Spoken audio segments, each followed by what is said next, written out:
Here sit the mayor, the councilman, and the voters of the next generation. When the time comes, they will know how to live together. Good evening and welcome to Kingsport 1943 Monsterhearts set in Lovecraft Country. Tonight I am coming to you live from New England for the very first time in a Kingsport game. I'm Kat Raman. I'm going to be emceeing this little thing tonight. For those of you who have not seen these before, Kingsport is an ongoing experiment where I am playing different Monsterhearts games set in the same mythical H.P. Lovecraft town at different points in history. We've already done 1976, 1962, and 1692. That was a lot of fun. So tonight we're going to do 1943, the middle of World War II, and see if we can play around with some of the tension between kids thinking about getting drafted into an apocalyptic war and also being monsters. So I have my longtime collaborator, Serafina. So why don't you introduce yourself and talk about your unicorn, Astrid. Hi, I'm Serafina. I am playing Astrid Fairchild. She is a unicorn. I'm experimenting with this skin. I've not played it before. She is a survivor. Her parents died in a fire several years ago, and she is orphaned. So she has no other family, and she's been living in Kingsport, I think, her entire life. And as a unicorn, she is sort of pushed towards all that is good and light in the world, and nothing could possibly go wrong. Hey, that's my line. It is, yeah. Cool. I'm looking very forward to this. Why don't we go next to Joe, who's playing Selina the Fae. Hello, I'm Joe. I'm playing Selina the Fae. She comes from a lower class social background. Her mother is deceased. Her father is a heavy drinker, and I guess he's injured. Otherwise, he'd be serving. Probably makes sense. And she has one younger sister. So like because she stole the gift, she's not really like good and pure. But we'll see what happens and where she ends up. Excellent. And nothing bad will come of this at all. Nothing. You steal the Fae, they pass out their gift like popcorn. It's great. So let's go next to Jesse, who's playing Edward Miriam, the Ghoul. And Jesse, it's wonderful to have you back in Kingsport. Very excited to be back. So I'm playing Edward Miriam, the Ghoul. I am sort of lower middle class background. I think my parents run a peculiar New England institution called a spa, which is a kind of little convenience store that often has a sports book in the back room. At least my father tells me growing up that the spa's always had a bookie. And I think they're probably a little bit dabbling in the black market during rationing at this time.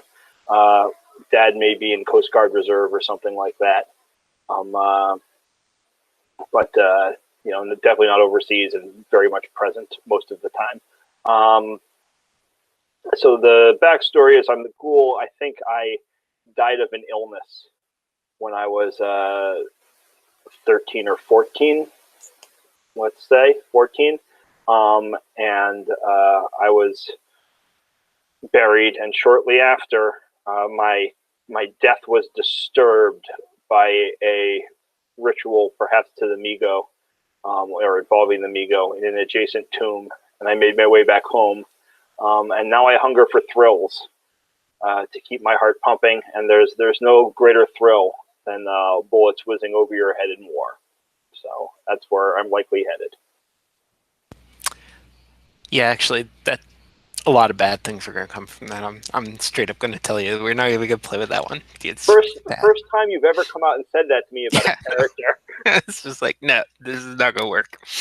Cool.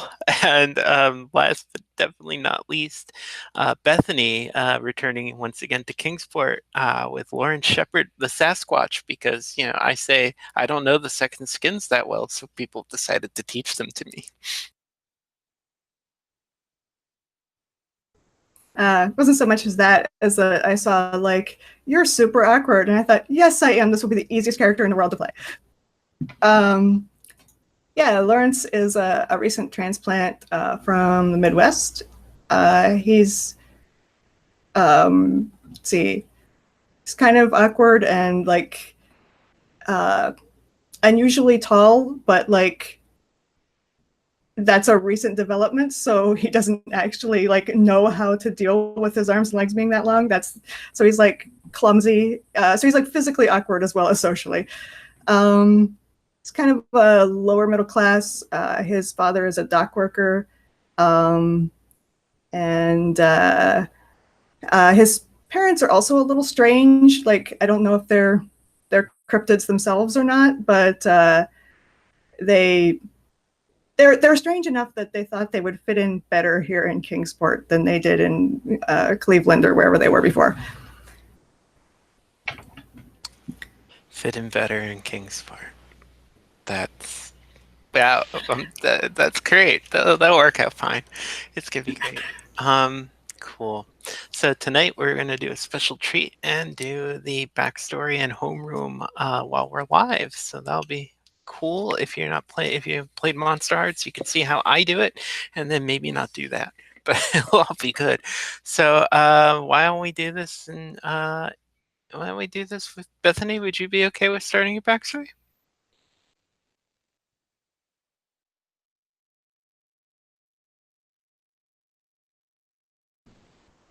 I have to unmute myself first. Sure, yeah. Let's see. Is there a specific thing we do for backstory? Because I don't remember this procedure.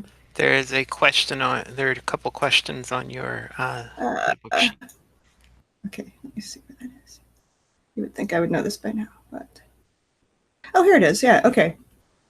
You've been a wallflower all your life, but someone finally noticed you. Give them a string. Too many tabs.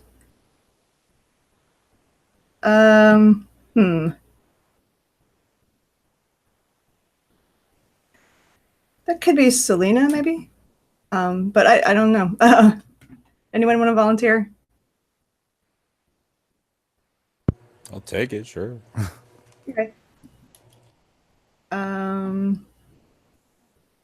So Selina has a string, and someone makes fun of you. What do they say? They give you a condition, and you gain 2 strings on them. Anyone want to volunteer? That can be me. I'm happy to be one. Edward the Ghoul, yeah, sure. Okay. Because it sure as hell was not going to be the unicorn. Right. Sure. So what do I call you? So you're like very tall and lanky. Mm-hmm. Is that the story? So I think I call you Monkey Arms. That fits. Yeah, Monkey Arms works. Okay. And I think the context. This is coming from. Oh no. I think the context is maybe like it was actually like in a moment of like athletic achievement or something where you like reached out and made a great catch or something, and I wanted to take you down a peg. Right. Okay. Were you maybe trying to get me really mad? Like you wanted to fight me because you want thrills? That's good. Yes. Like I was trying to piss you off. I was like, great catch, Monkey Arms, and I was hoping you would start a fight. That's great. And so you've got 2 strings on me, right? Mm-hmm. Wonderful. Cool. Hey, Jesse, why don't you do your backstory next then? Sure. Someone reminded you what love was when you thought that death had stolen it away from you forever. Give them a string. I'm open to any of the 3 of you here. I might take that because one of my backstory things is someone's in love with you and has told you about their feelings. So we could just exchange. Those. Sure. Yeah. Sure. I'm totally down because that means I get 2 strings on you. Oh yeah, I don't get a string for that. I give you a string. Yeah. I get 3. Mm-hmm. Cool. Hold on a second. I'll read the other one.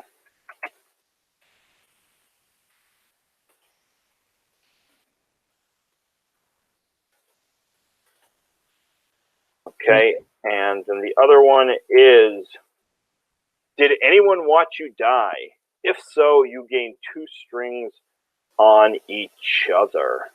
So Selina, you're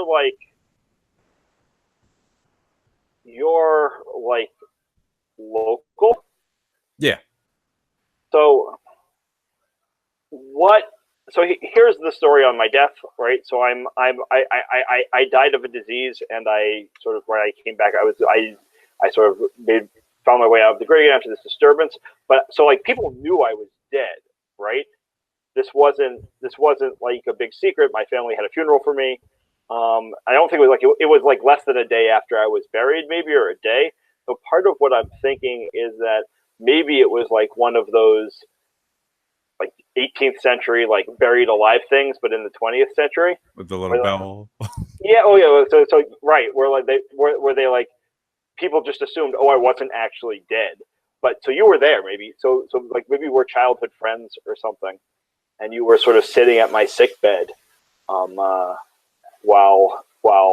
It could also. I don't know if you're up for it. I don't know if you're up for this, but I could have like also witnessed you like crawling out of the grave. So I actually would prefer have it not to No problem. not go that far, because I want to sort of like leave that conversation and sort of open that, so like, but I do like the you watch me die, and I think maybe because the point of this is like I'm actually dead, right? So I think so, or at least suspect it. So I think like you were there, and you're like, no, that was not some like not really dead and buried by mistake thing. I saw you die. Okay. Cool. Does that work for you? Yeah, totally. Great. We each have 2 strings on each other. Fantastic. So hey, Selina, why don't you do your backstory? Okay. Hold up. Me. 2 strings. I mean, my first one's very easy. I wear my heart on my sleeve. Give everyone 1 string.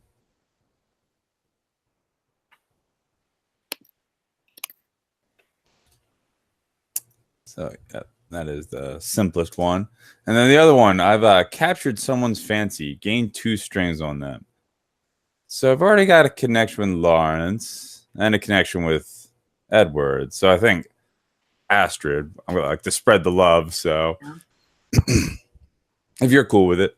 Yeah, I'm down. All right, cool. Yeah, writing it next to them is way more smarter.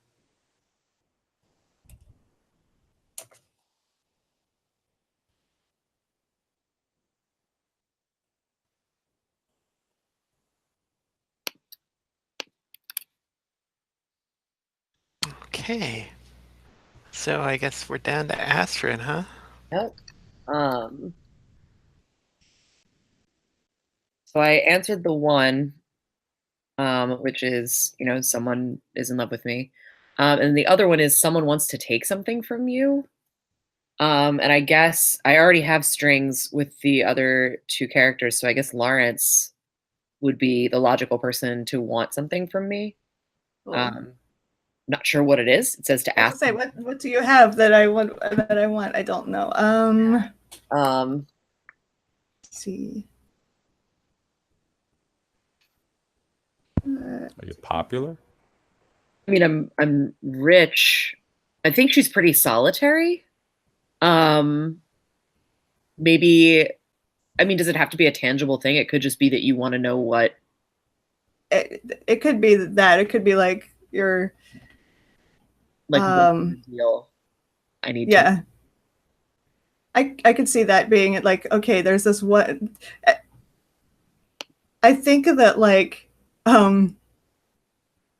yeah, you're this like rich, solitary orphan. You're probably, in spite of us all being monsters, you're probably like the most immediately strange. Yeah, she's real weird. So I'm probably like, oh, hey, someone else here is weird. Let me find out what's up with her. Yeah, I think that makes a lot of sense. So we both get a string on each other. Okay. Is Lawrence like able to sense the supernaturalness of Astrid, or is that just hey, that's a cool weird kid? Probably not consciously in the like that is a supernatural being, but maybe subconsciously like, oh, she's weird in kind of a similar way that I am. Yeah. And I think, but less awkward. Yeah, like, and I did take the trick of the light thing. So like sometimes you're like, does she have a horn? That is weird. Yep. Great. Fantastic. Yeah, that's not weird at all. Cool. Let me just whoops. There we go. Cool. Yeah, that's no good. Sorry. Yep, let's do homeroom maybe. I can find my there we go. Cool. So let's see. Let's give you guys a homeroom teacher. Oh.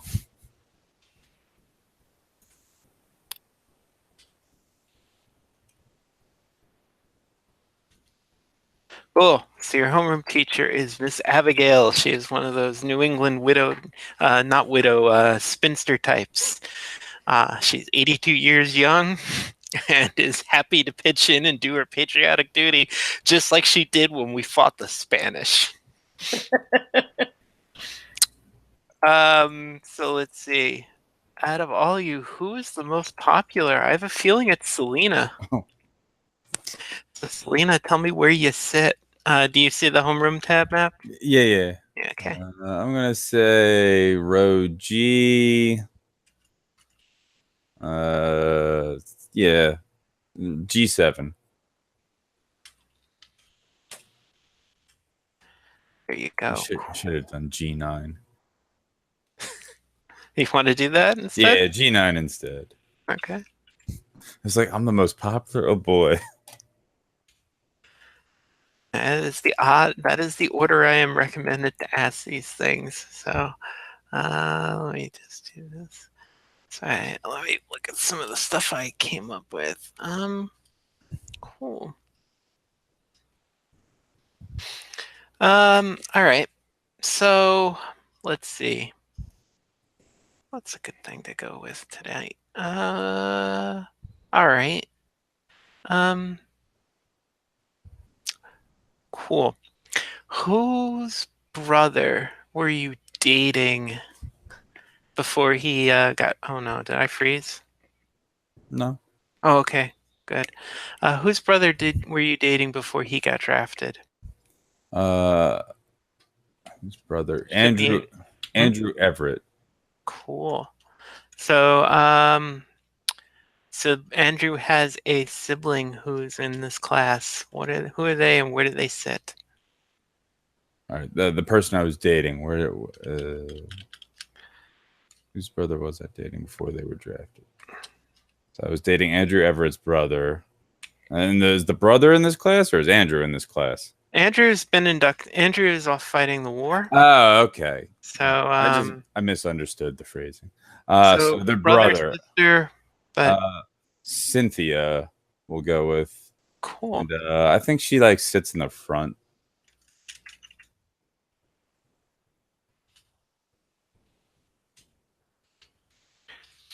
Cynthia, oh, come on now.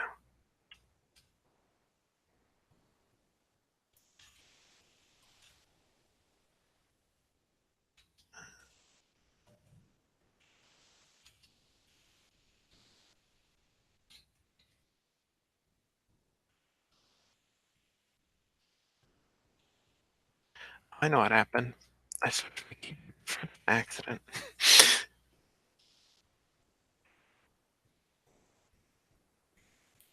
Cool.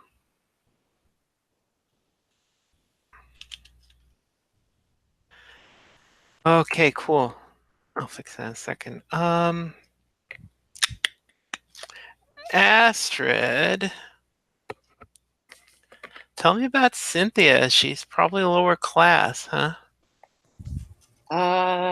Yeah. Tell you about her. I think Cynthia is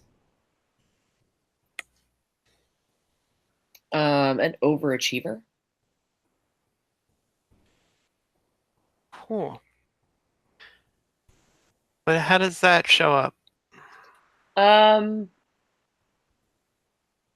think in a lot of ways we're kind of similar. We're like constantly trying to help the people around us and like make our like it seems like what I'm trying to do is make myself look good when I really just am good, but she's trying to make herself look good.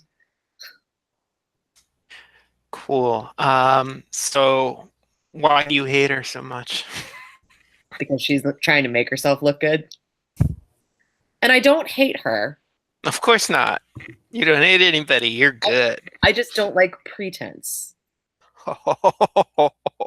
It's very close to lying. And one should never lie? I'm not a fan of it. By the way, what was your one should never do?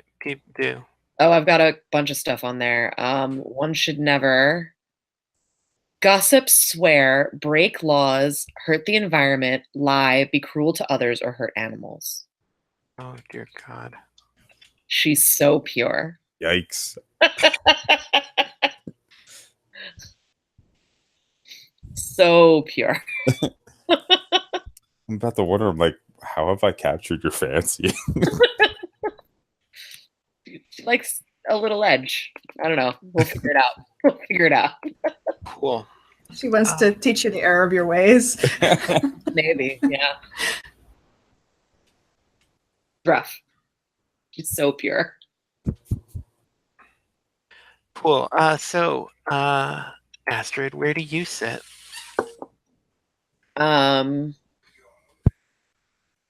Right at the front next to the door. Like next to Cynthia.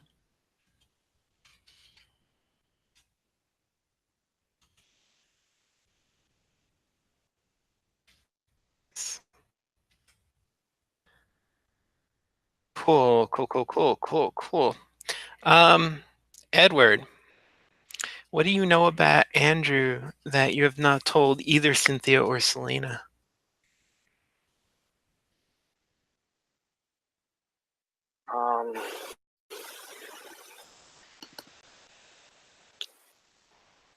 There are two ways I can go with this.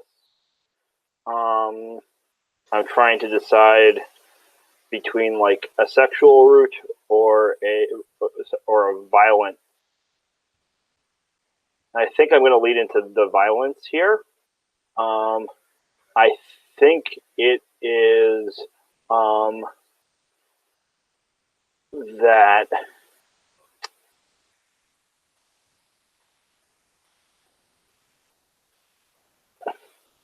that's too silly. But Andrew and I used to sneak over to Dunwich to get drunk and pick fights. Oh, that's a clever plan. That's a good plan. Cool. So, Edward, where do you sit?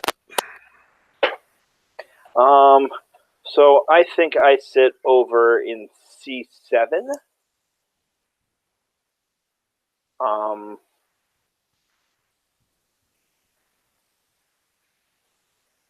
Close enough to try to antagonize Ms. Abigail, far enough that she doesn't want to walk over and do anything about it. I mean, to pull that teacher move of like being in your face.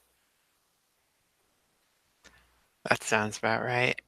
You also seem to be the person I should ask this question to. Who's the kid who had polio, and how bad was it? Oh,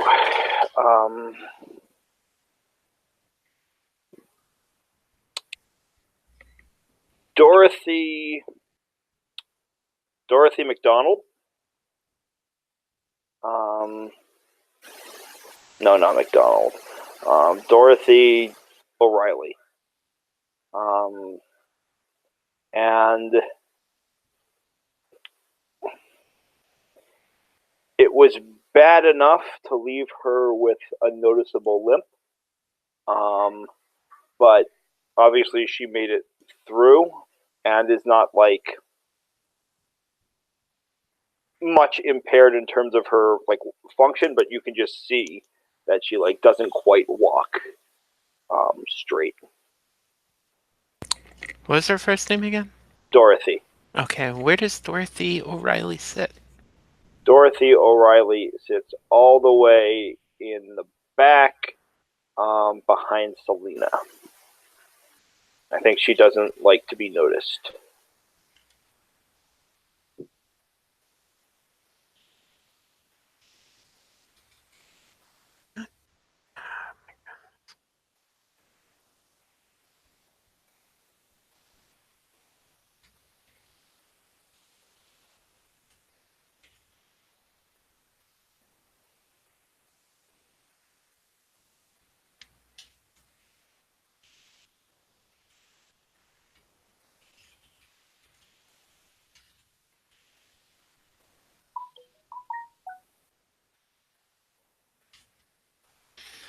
Cool.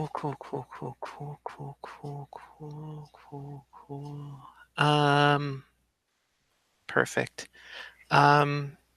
Lawrence, where do you sit? Because I transferred here after the school year started, I had to take the only seat that was available, which is beside Cynthia in the front row. Right. I really did not want to sit in the front, but Cool. How does Dorothy remind you that you're a monster? Dorothy, how did she? I'm gonna come up with some really good here, but I can't think of anything great. So, I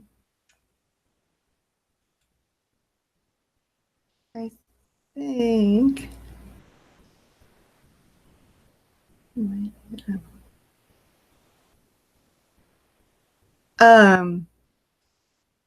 So like when I first got here, I thought like she and I were friends, but then her parents like really took a serious dislike to me immediately, and I can only assume that that's because like they could sense that there's something very wrong with me. I'm clearly a monster. And ever since then, she's avoided me because like she wants to please her parents.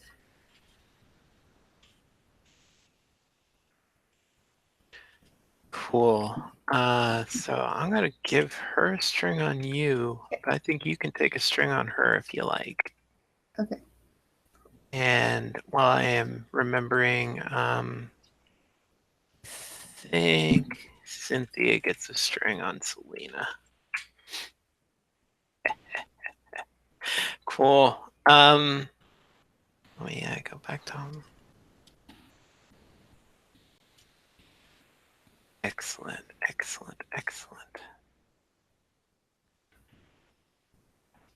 Cool. So Edward, which one of your fellow students is the one that you find the most delicious for satisfying your hunger? So, sorry, are we using already existing students, or am I coming up with a new student here? You can totally come up with a new student. We got plenty of room in homeroom. Yeah, I think the answer is Daniel Delaney. Daniel Delaney. How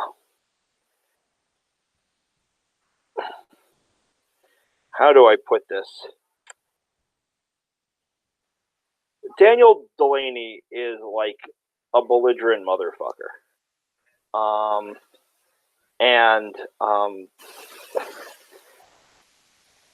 Short on self-confidence, high on bluster. And he is somebody who, like, it's easy to provoke into doing stuff. So whether it's picking a fight so that, you know, there's that, whether it's a drag race, whether it's like daring each other to do ridiculous things. And we're not friends, but we find each other in each other's company far more frequently than you would think two people with such a distaste for each other would. Or maybe not. Maybe it's exactly as often as you think we would. Fun. Where does Daniel sit? Daniel sits right behind me, so he can poke me with shit.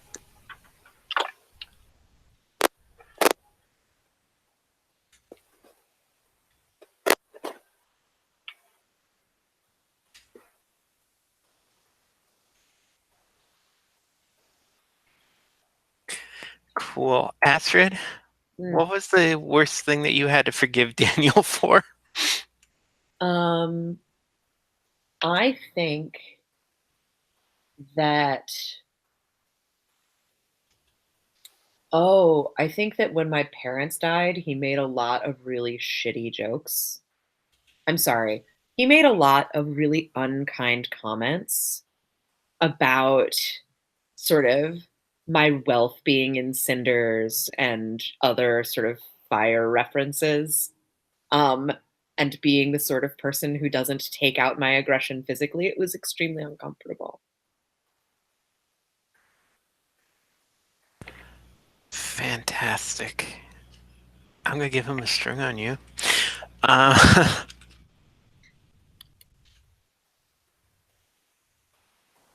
Cool. And Edward, you can take a string on Daniel, I think. And he's going to take one on you. Great. Because you're buds. You're buds. That motherfucker, no. Awesome.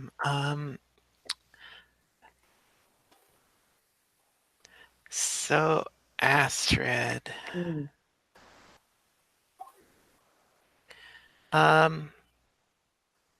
Who's the person in class you never have to remind of what the right thing to do is? You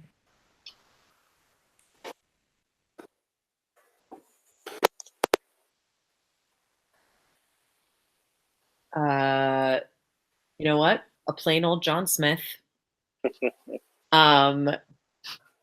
He is just sort of unerringly good.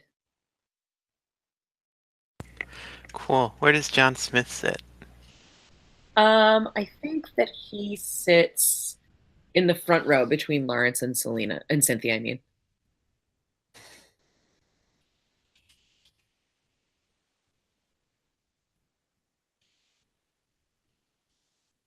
I might have just doomed that poor kind child to death, but it's fine.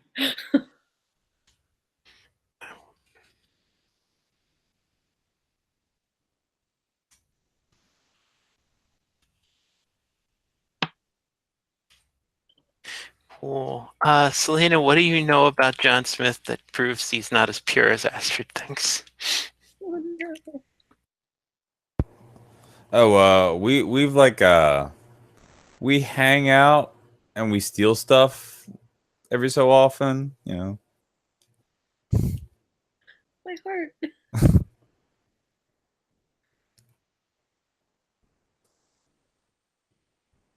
We break the law. Cool. So I'm gonna give John a string on Astrid, and because he's got her fooled pretty good. Well, not fooled. He's not a bad guy. He's just, a guy. And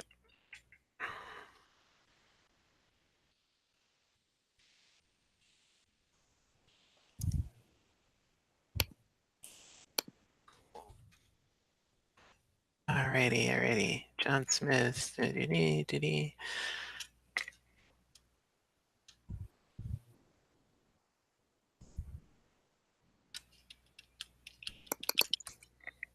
does good also does bad. Yeah, like you do. Cool. Who has hate in their heart? Selina, who do you hate so much? Oh, all right. Victoria Gleason. What's up with Victoria? Why do you hate her so much? She is an upper class, she's a snob. She's got everything that I wish I had, and she loves to like rub it into people's faces.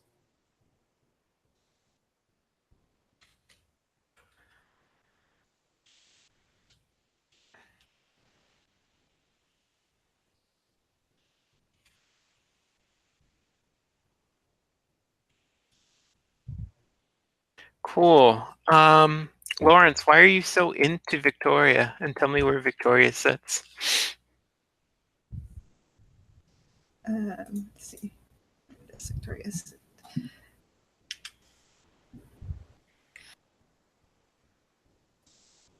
I think she sits between Cynthia and Selina in the second row. Why am I so into her?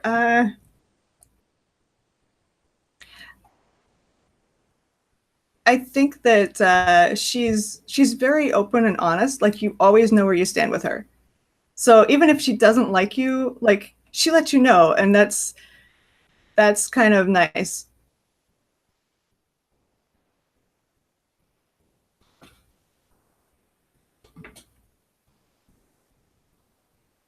I hate her so much.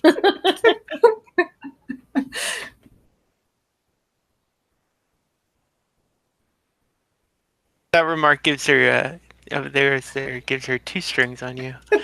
And I'm gonna let Lawrence take a string on her though, because you actually pay close enough attention to her. Cool.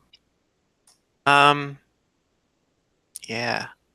Can I change Victoria's last name real quick to Vreeland to make it a bit more posh sounding? Yes.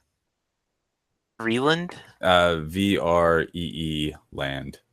Yep. Thanks. So I'm like, alliteration, and that just sounds so rich. Because you're playing Selina doesn't mean we have to go straight to Archie Comics names. Okay, hold on. There we go. All right. So, rather than ask who the only is, I'm going to ask who are the 2 African American kids who came in, and I'm going to preface this by saying one is old Kingsport, and the other is from the South, moved up here for jobs. So let's see. Lawrence, why don't you take the immigrant, and Edward, you take the local kid, and tell me about him.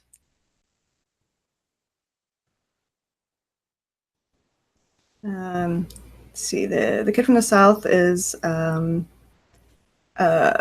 Sally Freeman. She is about I don't know. I think she's a little older than the rest of us. She might already be like 18 or 19. Because like she wasn't allowed to go to school for a while, you know. And she's kind of catching up. I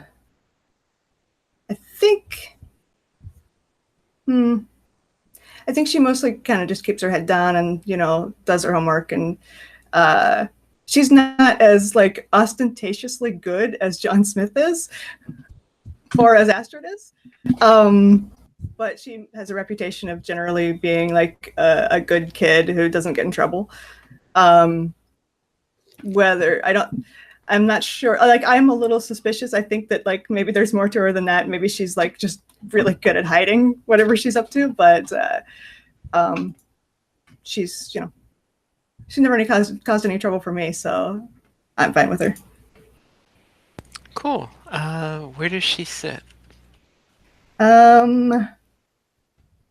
Beside Dorothy.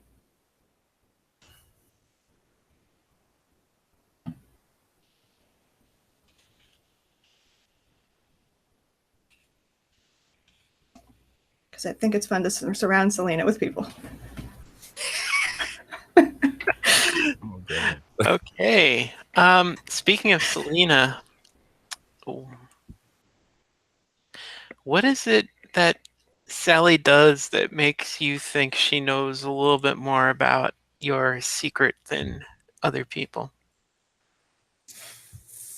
I think every time I try to get her to promise to do something, she always manages to like agree to do it without ever actually promising me. Oh, that's metal. I like that much. Like, I'll get it done. Don't worry.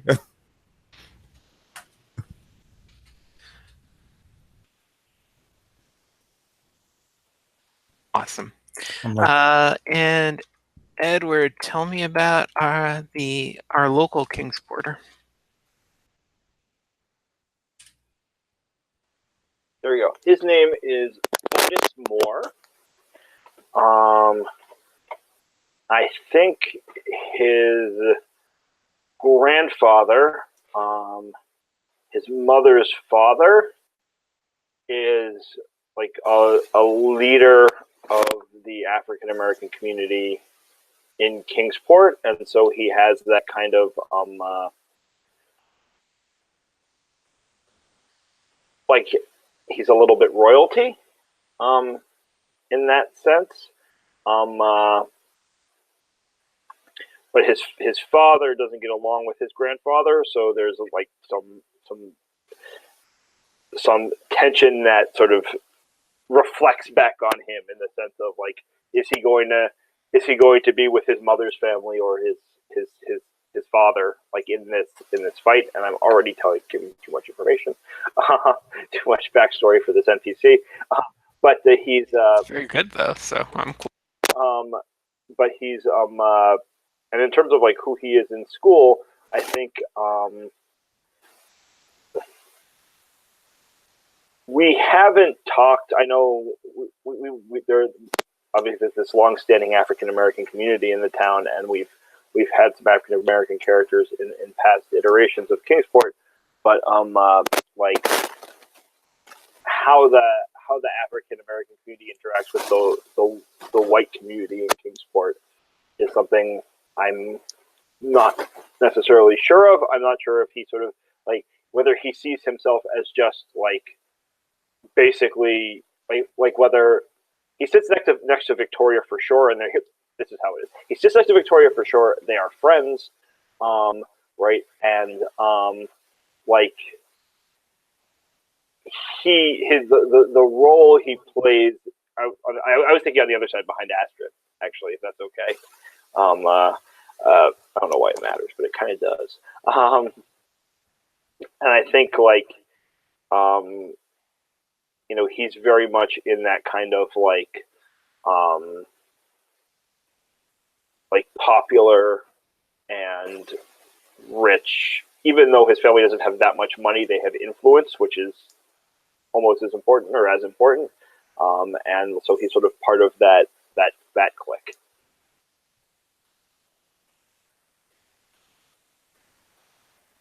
Cool. Yeah. Astrid.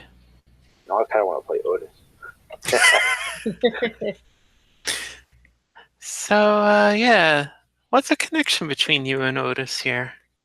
I mean, you're very good and rich, and he comes from an old line. Probably, I'm going to guess maybe his grandfather is a preacher. Yeah, I think his father and my father were very close.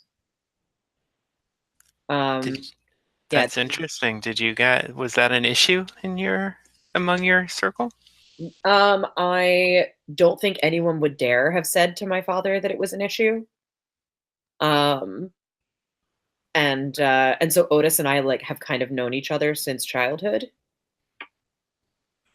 And we know each other pretty well. Cool. you and he take strings on each other then. And Sally adds a string on. Yeah. Cool. All right, just a few more. So who's the only Italian kid in class, or at least the only Italian kid that still goes to the school, because the other Italian kids all pulled out to Catholic school when they started getting beat up in the streets. World War II. What can I say? I'm going to toss this up to anybody who has an idea.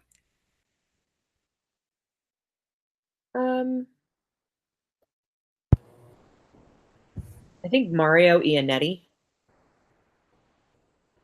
Yeah. Well, where's Mario sit? Mario sits in the back of the room behind Daniel.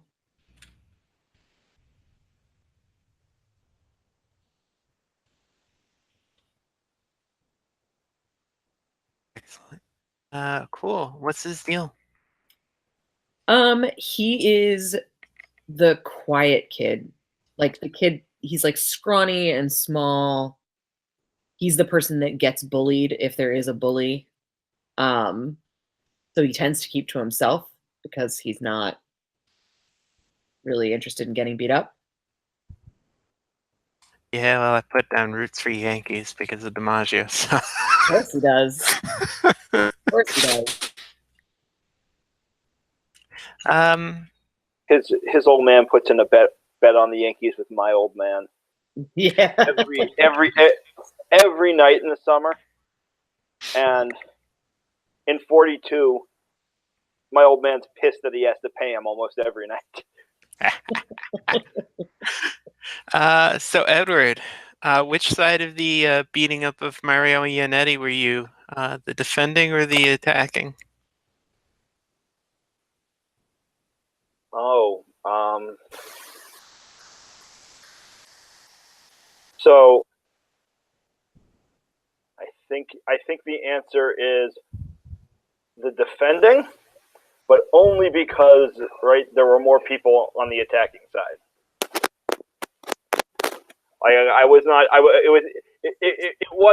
It wasn't a principled stand. It was a, well, this is more exciting stand. What would your father say to that? Cool. Cool. That's not worth this string. Who's the? So I think at this point we can just limit it to what's on the map currently, unless you have a really good idea. But who's the? Maybe I have an idea for another character. I don't know. Yes or no. Ashley Waite of the Innsmouth Waits. Oh, interesting. She could be a Kingsport Wait. That would be a new Deep One family we don't know about. Or, yeah, okay. Right, because one thing to remember in terms of where the lore is, we are post Innsmouth, the Innsmouth deportations, so that could actually be interesting. So no, she might be related to them. Yeah. Somehow manage to wait. Oh, sure. Where does Ashley sit?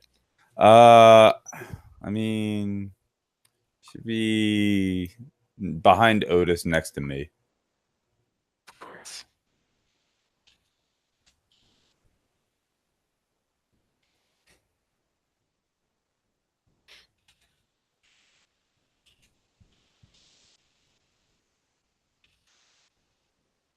Cool. Always like having a new Deep One family to kick around. Excellent. So cool. Who is the person who is the one that gets everybody booze? I mean, obviously not Astrid, but Never. Gets everyone booze? Yeah. Oh, booze. Booze. Yes. I was thinking alcohol. The opposite of cheers. No. Selina, totally up for that. Okay, cool. Who's the person that always seems to have more than can be plausibly explained by their rationing books? I actually think that has to be Edward, because his parents worked the black market. Unless we want to say it's Victoria, because my parents wouldn't waste that stuff on me, but they would sure as shit tell it to hers. Mm. I like it's your family. Okay. I think it's not as suspect for Victoria because she can call up their senator or something promptly and get stuff carried out. Okay, cool. Let me just do one last quick survey of the NPC roster. The NPC roster carries no secrets except, the horrible amount of strings that I've taken on people. So, let me see if anybody deserves an extra string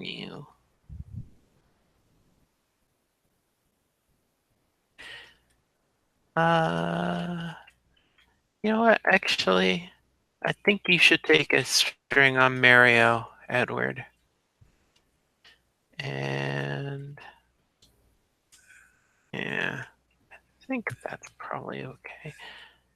Actually, let me see, Sally. All right, cool. Why don't we take what I should have done just now and take a 5-minute break and come back, a couple minutes after the hour, if that works for everyone. Great. All right, cool. I'll see you guys in a minute. So yeah. I have a quick question. Sure. Should we be seeing the NPC roster tab? Is that fine? Yeah. Okay, I don't know. Yeah, I don't keep anything particularly Cool. hidden there. It's just mostly I leave that one up when I'm running it more than any of the other tabs because it's got a lot of the information summarized for me in a way that's useful.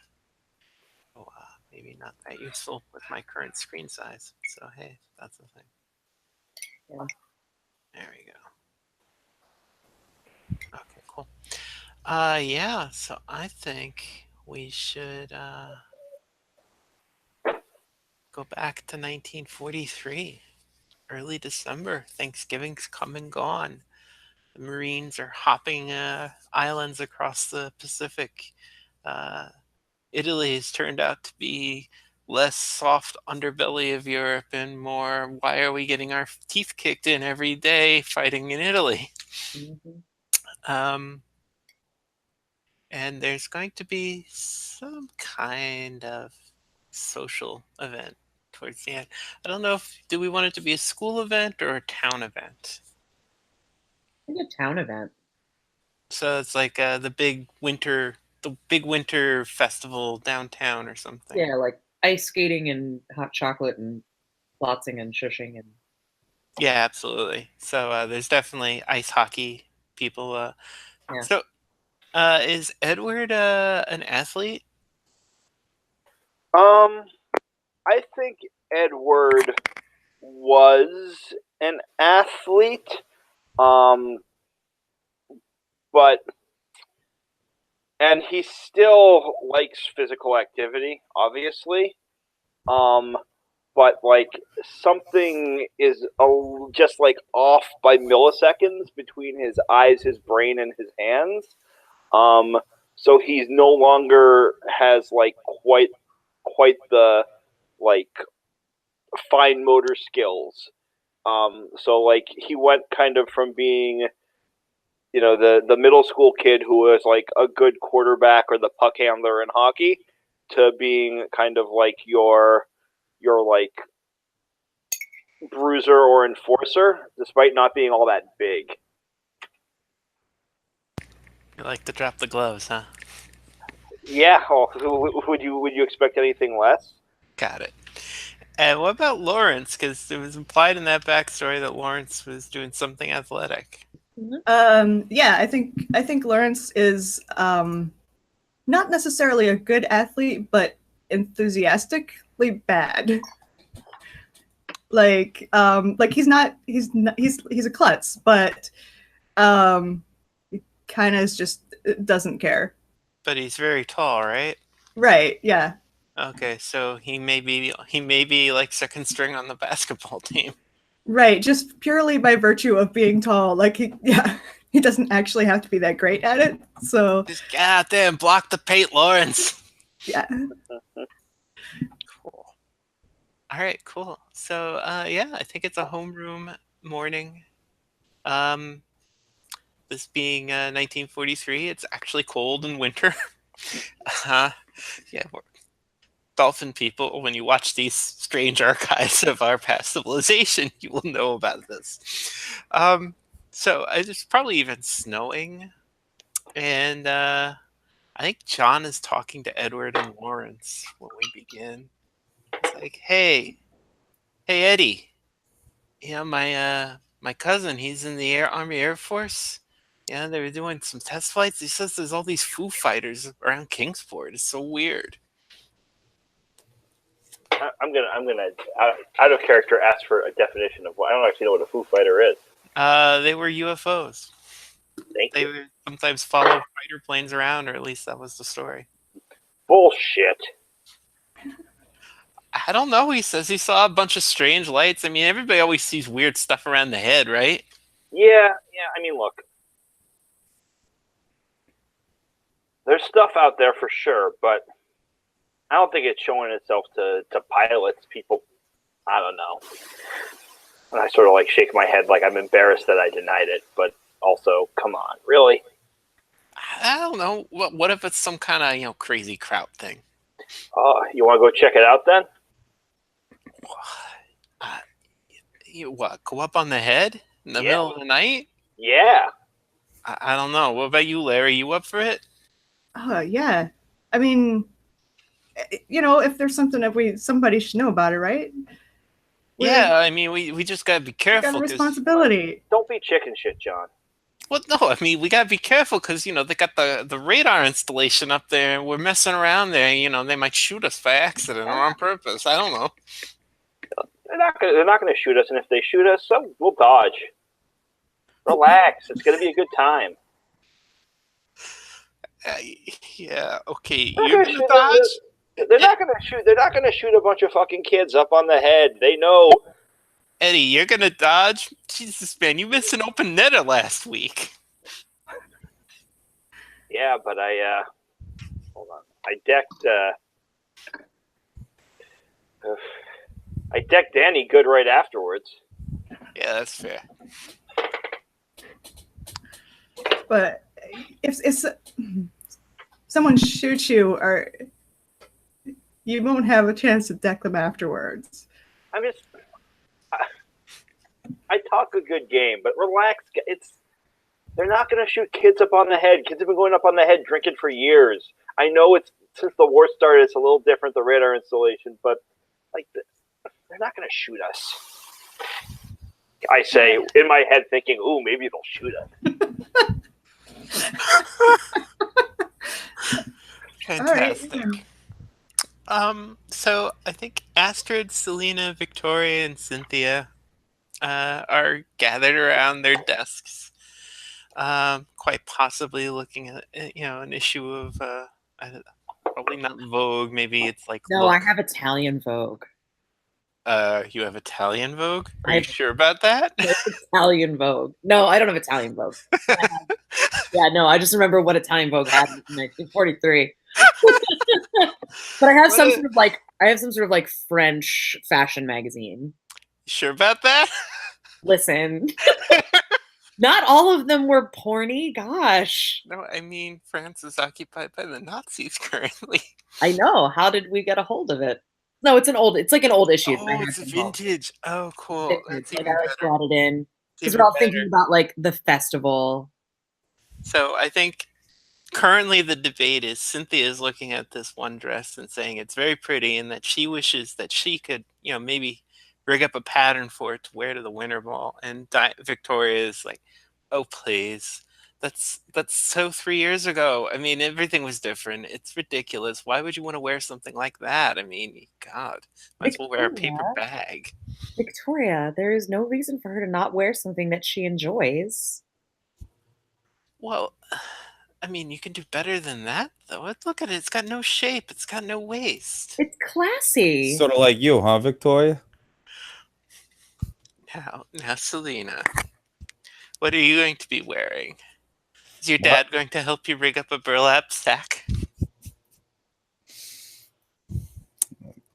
Victoria. What's that, Vicky? You care to say that again? You're right. I shouldn't be so mean to you. It's not your fault you're poor. It's your father's fault. I hate her so much. Wow. Just want to punch her. Astrid like reaches over and like puts a hand on Selina's shoulder and says, "I'm sure that whatever Selina wears will be quite sufficient." Yes, I mean, she won't get arrested for public indecency charge or anything. Why would I even go to that cheesy function as it is? What, I got better things to do. Better You things to have do. to come. There's going to be ice skating and all manner of treats and hot chocolate, and I wanted to lend you my fur hat.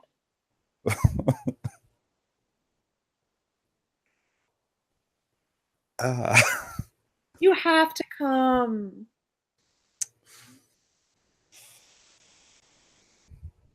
Your hat? You promise? I mean, promise. The main one.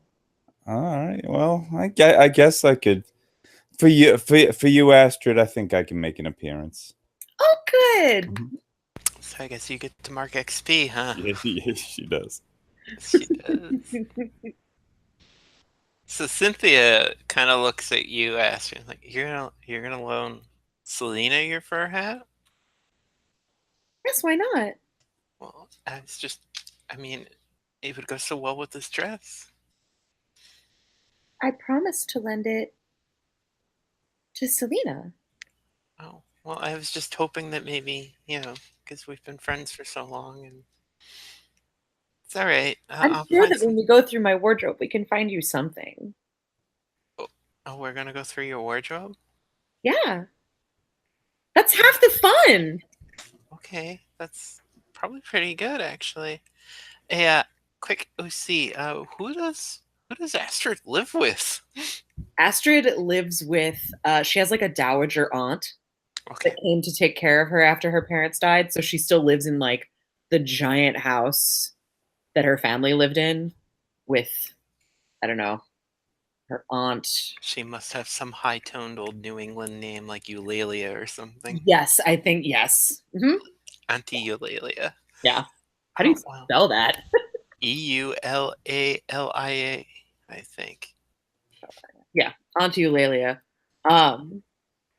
Mostly doesn't take any notice of me, and I kind of come and go as I please because she basically just got like an amount of money to take care of me. Wow. Well, your mother was so fashionable. She was, and we have the run of everything in her closet. I mean, is that okay? Mother would have wanted me to look my best. All right. That's cool. All right. And so this is all happening, and suddenly there's a knock on the door, and one of the underclassmen hands Miss Abigail a note, and she looks at it, and then looks up, and looks down again, and looks back up. Miss Freeland, could you go to the principal, please? Freeland? Oh, you mean Vicky? Oh, Vicky. Selina's just smirking. So cool. Yeah. So let's cut that right there. What if folks want to do? I mean, we've got a little expedition up to Kingsport Head by the crazy people. Speaking of which, are you going to take Danny on this trip? So here's my question, I guess. Did Danny overhear that conversation, and what's his response to that? I don't think I would ever invite him, but let's have that scene then. Yeah, So maybe he comes and grabs you down in a metal shop. What's up, Stan? Hey, Ed, here you going up? Get your hands off me. Hey, what? I'm wearing my safety goggles. Just get your hands off me, man. What do you want? Listen. I heard about you. You got this idea. You're gonna go up on the head in the middle of the night. I mean, it's fucking dangerous, right? Yeah, it'll be fine. Yeah, What do you my care? language. Well, I don't know. I thought maybe I could get in on Idiot, that. is that your language? I don't know. I mean, maybe you could like get your old man to overlook a couple bottles of beer, and we could go up on the head and have ourselves more than just a stargazing party. I know what I bring to the table, Danny. What are you bringing to the table here? Well, I mean, what are you bringing to the table? Well, beers apparently. Well, then like I could get some smokes or something, or hey, I know what I can do. I can borrow my brother's pickup.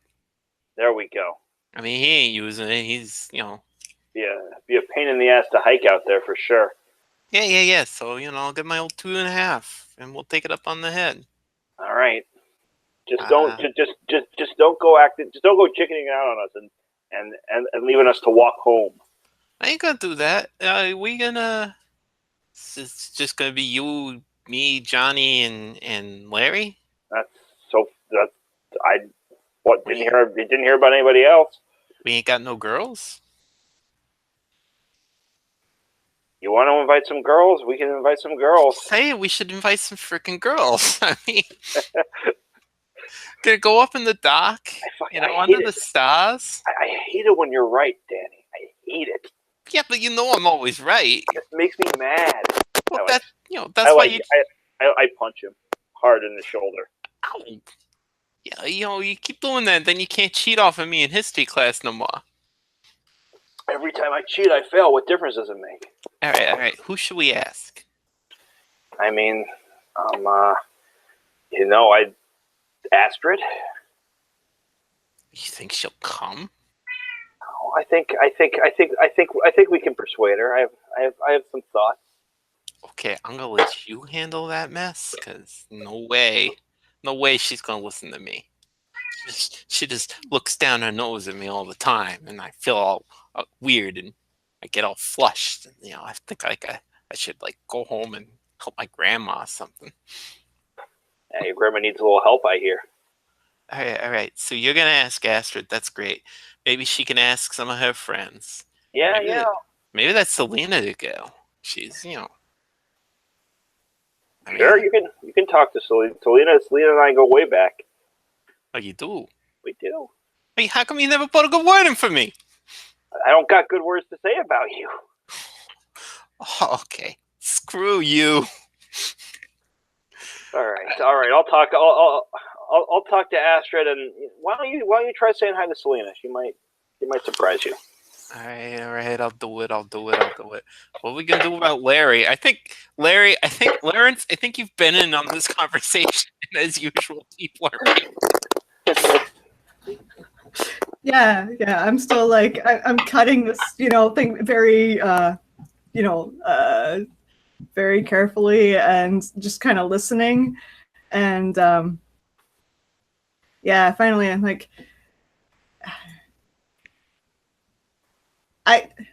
I can ask Selina if you want. You gonna? Yeah. You'll ask Selina for me. I'll ask Selina. Do you want me to tell her for you, or you want me to just invite her? I don't want to get tied down. If you actually want her to come, do not tell her for Danny. To be clear, that's what I was thinking. You never know. I was trying to set him up, but you should, Larry. I don't want to. No, I didn't mean like that. I just mean I could ask her if. Hey. To be clear, Danny. Now that this is happening, I just want you to know, I wanted Selina to laugh in your face, but if Lawrence is going to go talk to her, Lawrence, you should just go talk to her. It'll be great. Okay. Look. If I ask Selina, one of you ask Dorothy, because she still isn't talking to me, but I think she'd come. Dan, I'm talking to Astrid. Lawrence is going to talk to Selina. You talk to Dorothy? Yeah, okay, sure. I'll talk to Dorothy. I mean, I guess somebody should do something nice for her. All right. Let's do this later, okay? All right, got a deal. So,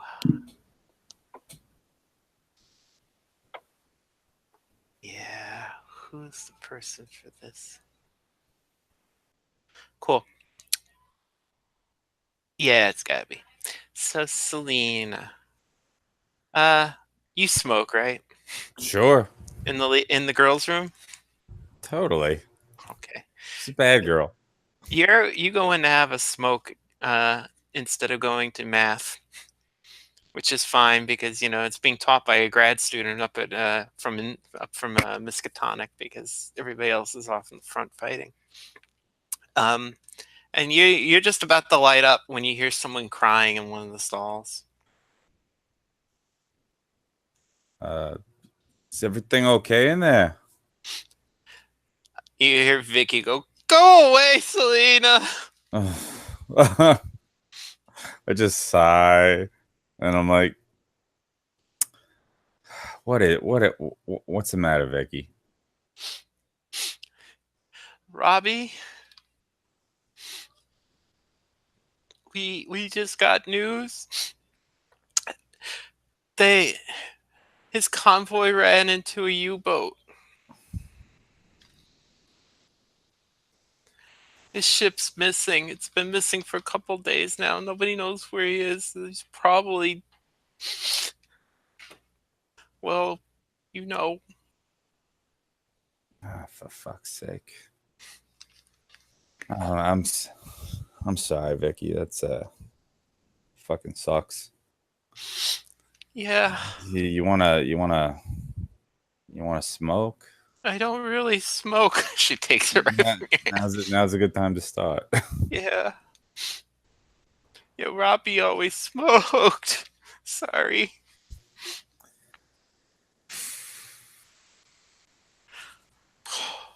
I don't understand. He's only a couple years older than me. I don't think a lot of us understand, but I'm sorry. Yeah. Wow. I mean, how'd you deal with when your mom died? It was rough. I mean, I was younger, so I mean, but that doesn't make it any easier, I guess. I don't know. All right. This fucking sucks. I can't believe I said that.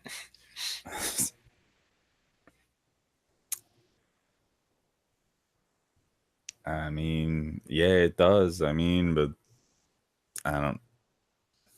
As I just like light up and like, just like, okay, this is awkward, and So let me ask you a question, you O Fae of the high charisma and sensuality.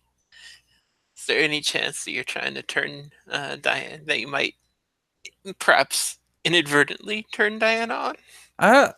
Or Victoria, rather, sorry. I don't. I think it's mostly like really awkward and trying to like. Maybe I'm trying to keep my cool and like I'm like, because like I feel bad for her, but like she normally just treats me like shit constantly. But like this is worse than anything she's really done to me, I guess. But That seems fair. Why don't you give me a keep your cool roll? all right, -1, baby. Yeah, this will be awesome. Yeah, there's a 3. Okay. Yeah. Cool. So tell me how you snap at her. Maybe it's when like she asked me how I dealt with when my mom died. Like that has nothing to do with this. Look, I get that, this fucking sucks and all, but don't think just because I'm here offering you a supportive hand that you can actually connect with me. You treat me like garbage. Yeah, wow. So, that's fantastic. Well, you know what? You don't understand because, your dad's a drunk and you guys are broke and you don't have anybody in the war because nobody would take any of them. So, you know what? Thanks for nothing. All right. Oh, can I just like shove her back into the stall? Like real hard? Yes, you can. Why don't you roll plus volatile? I'm much better at that. It's like, yeah, I know my dad's drunk. All right. Well, it's an 8 total. Cool. Which one is she gonna pick? Which one is she gonna get? I need to look at the things. Lash out physically, right? Yep. 10 up. Nope. 7 to 9. You harm them, but choose one. I think the MC will decide how bad the harm turns out. Cool. Okay. You shove her back and she slips and her face, she spins around as she falls and cracks her jaw against the toilet rim.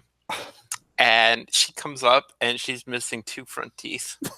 And she's bleeding everywhere. She's like, "You fuck this!"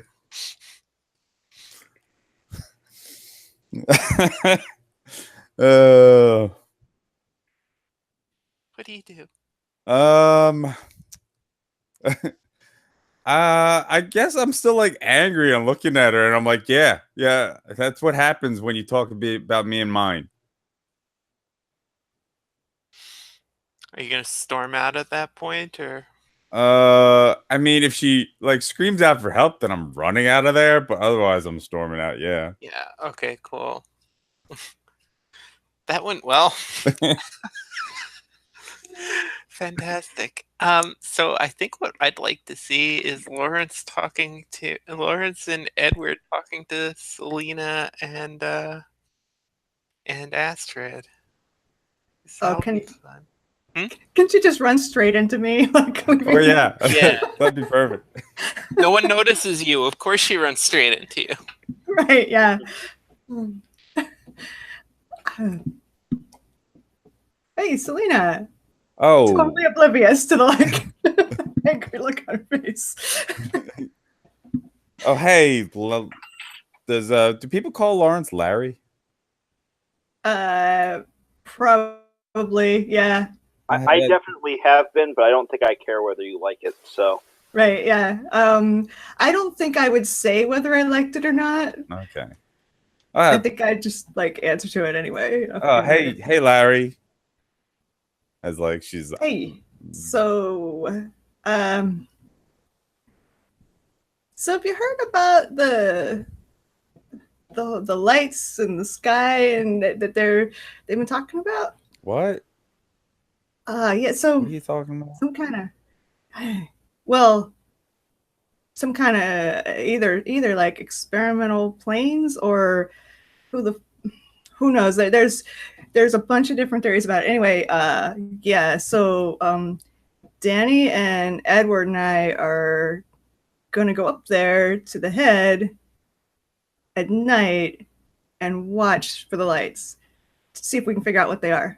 I got this old pair of binoculars.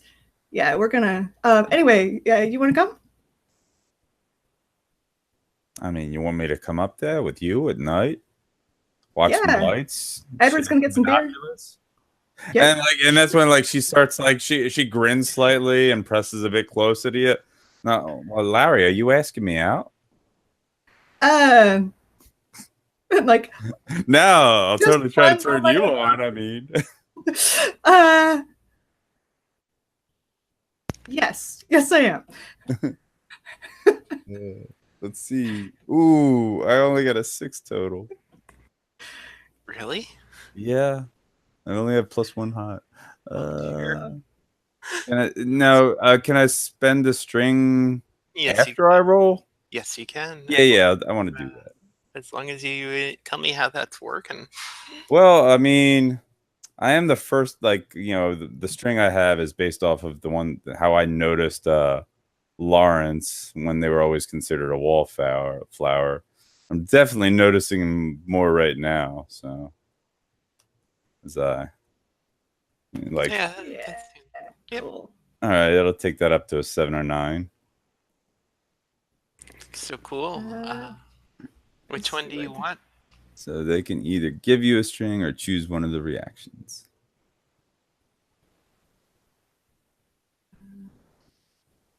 Looking for the list of reactions here. That's right there.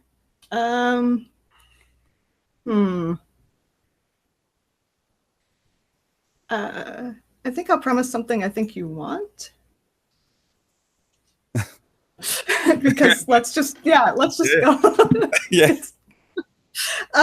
Yeah, so what do I think you want?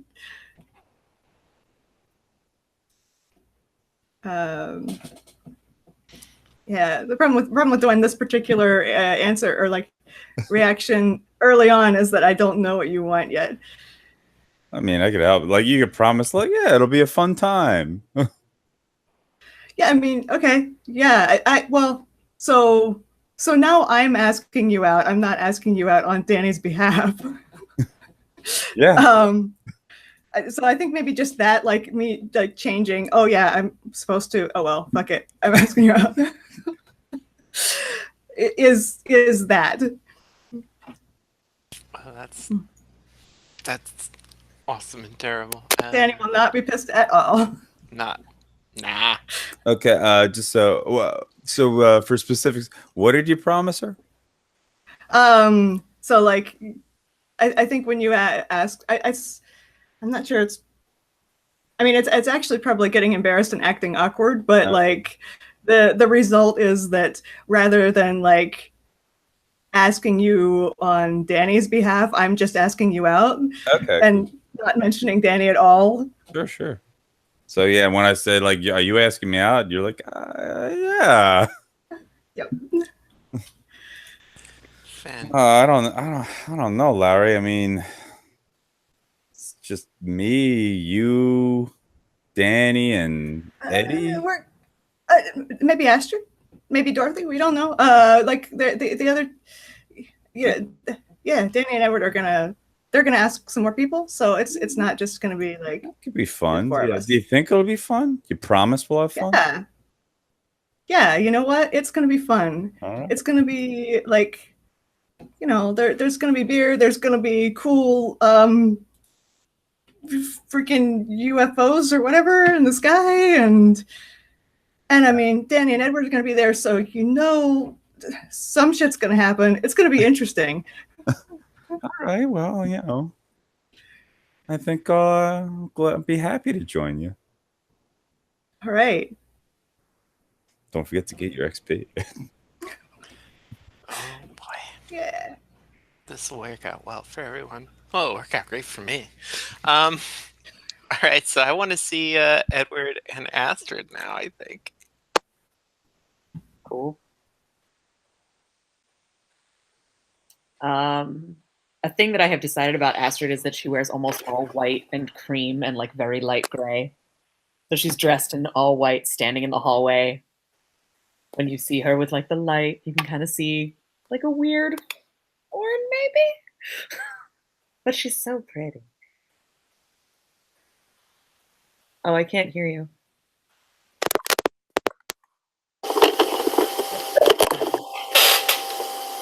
Is that working? Yeah, you're back. Great. I was like, I kept on trying to jump into the other scene, and I was trying to figure that's what happened. Anyway. Yeah. Awesome. Fantastic. So I kind of come up, and my heart starts beating a little bit faster, and I'm nervous. And I'm not trying to claim that this is a thrill right now, but I do think I am trying to set up for a sense of like there is some of that when I interact with Astrid, like it's moving in that direction. Mm-hmm. I say, hey, I'm like holding a hat. I have a hat. I'm like holding in my hand and I'm fidgeting with like a little bit nervously. And I'm like, hey, how's it going, Astrid? She turns around and like smiles at you and like lights up and it's like, Edward. And I melt and I say, oh, you look so great today. Oh man. So much. So a bunch of us, me and Johnny and Lawrence, and I don't know. Hopefully some other people. Lawrence is going to talk to Selina, hoping maybe to get Dorothy to come. We're going to go up on the head. We hear there's some kind of interesting something going on up there. A light show. We don't know. You know how things are in town. Oh, you mean the experimental planes or whatever? Maybe the army is whatever it is, it's going to be exciting. We thought we'd like lie back, stare at the sky, see what we can see. That sounds fun. Are you inviting me? Yeah, I'd love if you could come. That would be great. I'd love that. I think somewhere I have a telescope. I could maybe bring it. That would be sweet. So listen, Daniel's coming with us too. He's got a truck. I know, like it's our way out there. Do you want me to bring the Ford? You know what? Do you wanna pick me up? And I'm like, my heart's like really, really beating faster now as it is. Do you want to come and pick me up in the Ford, and they can take the truck, and we'll meet them out there? It sounds like a lot of people to pile into a truck, so I could definitely bring the car. Sounds great. That sounds great.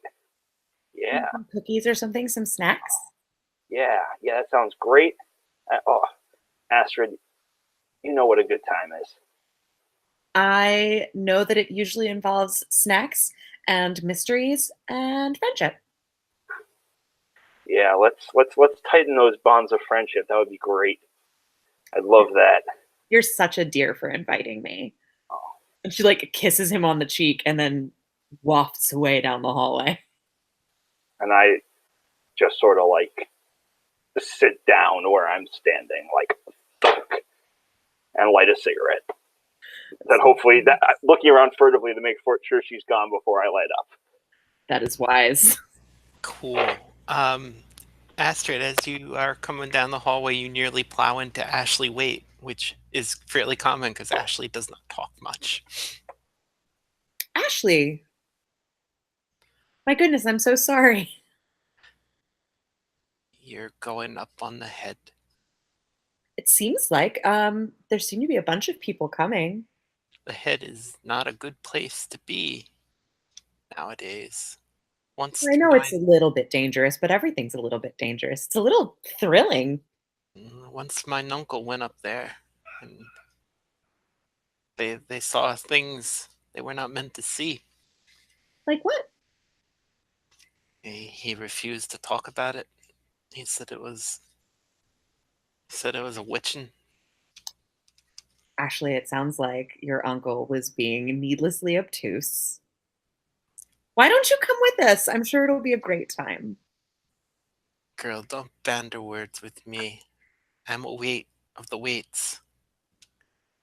We know more about this town than you'll ever know. Astrid steps a little closer to her and looks at her and says, "If you do not think that I understand the dangers in this place, you're wrong." I think you're too optimistic about what you can do about them, girl. Yeah, I think Yeah, roll. Yeah, roll to shut her down.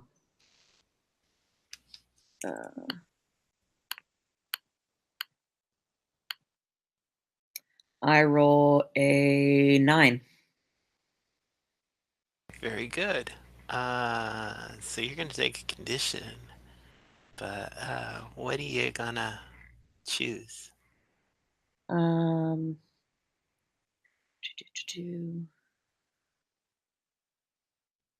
gonna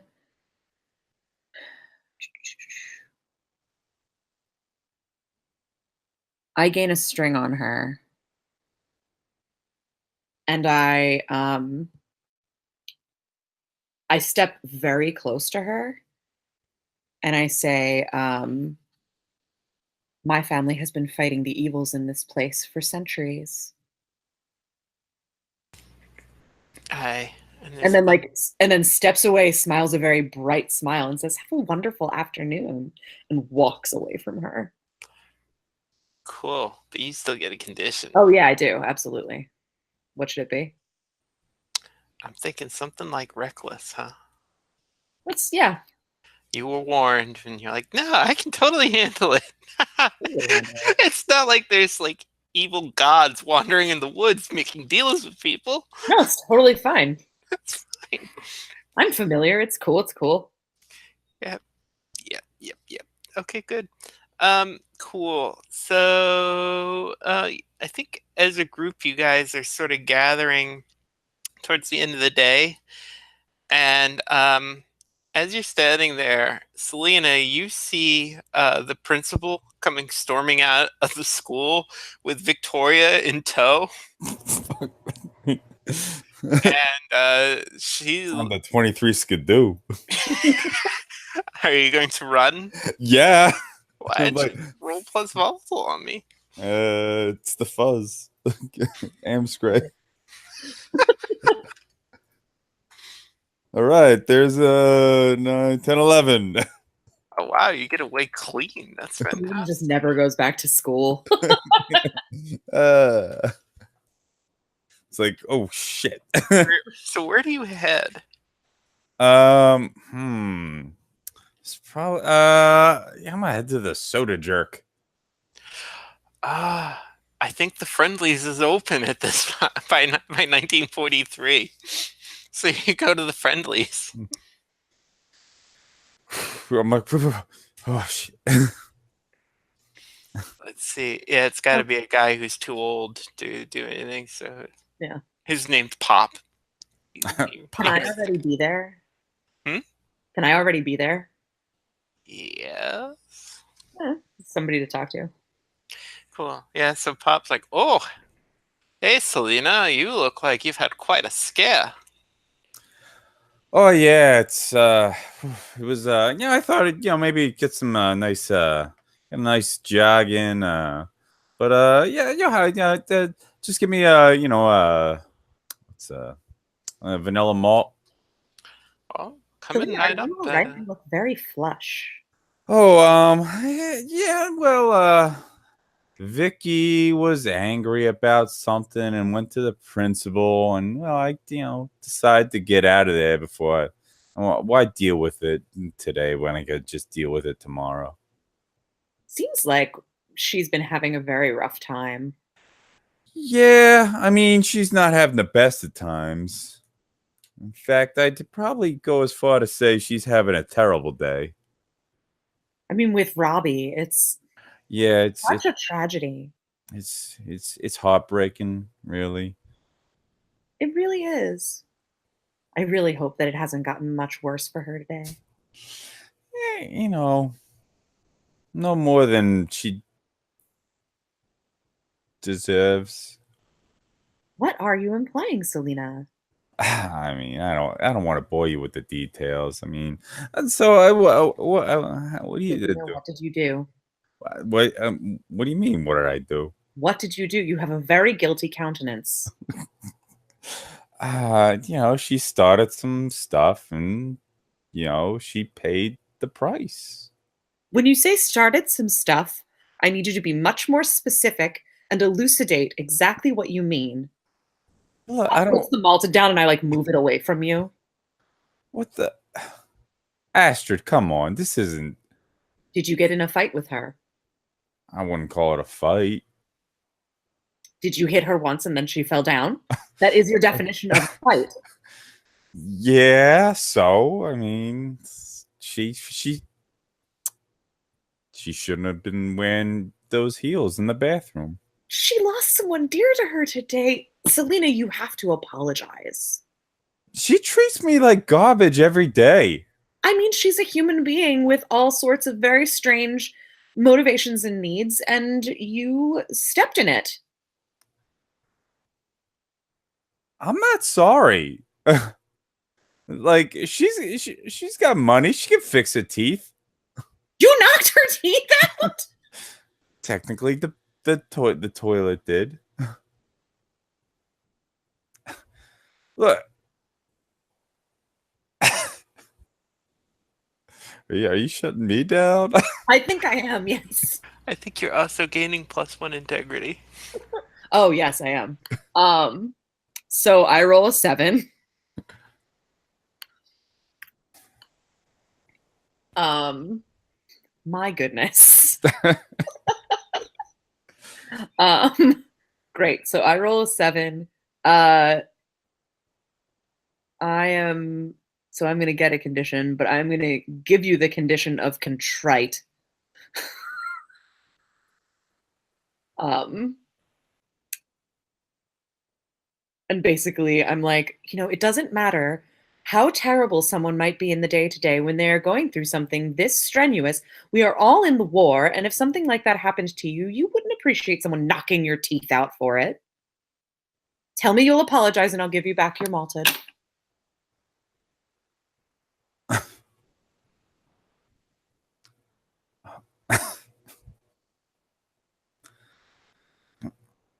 I'll apologize. Good girl. There's goody two shoes over there. That's your condition. True. You. Is it a condition when it's just who you are? Well, now it has mechanical weight. Yes. For freak's sake, Astrid. You're just too much sometimes. Well, thank you. I'll take that as a compliment. So here we're going up to the head. Oh yeah. Oh, you're going too. Yes. Edward asked me. Oh, Eddie, huh?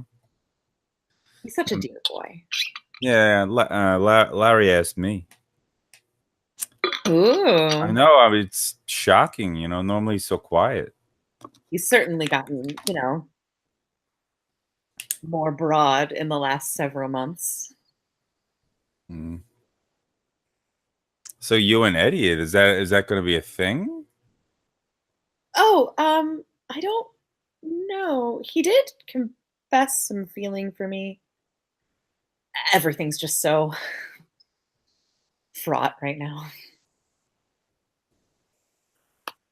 But he's so sweet. I don't know. And he can be. I know.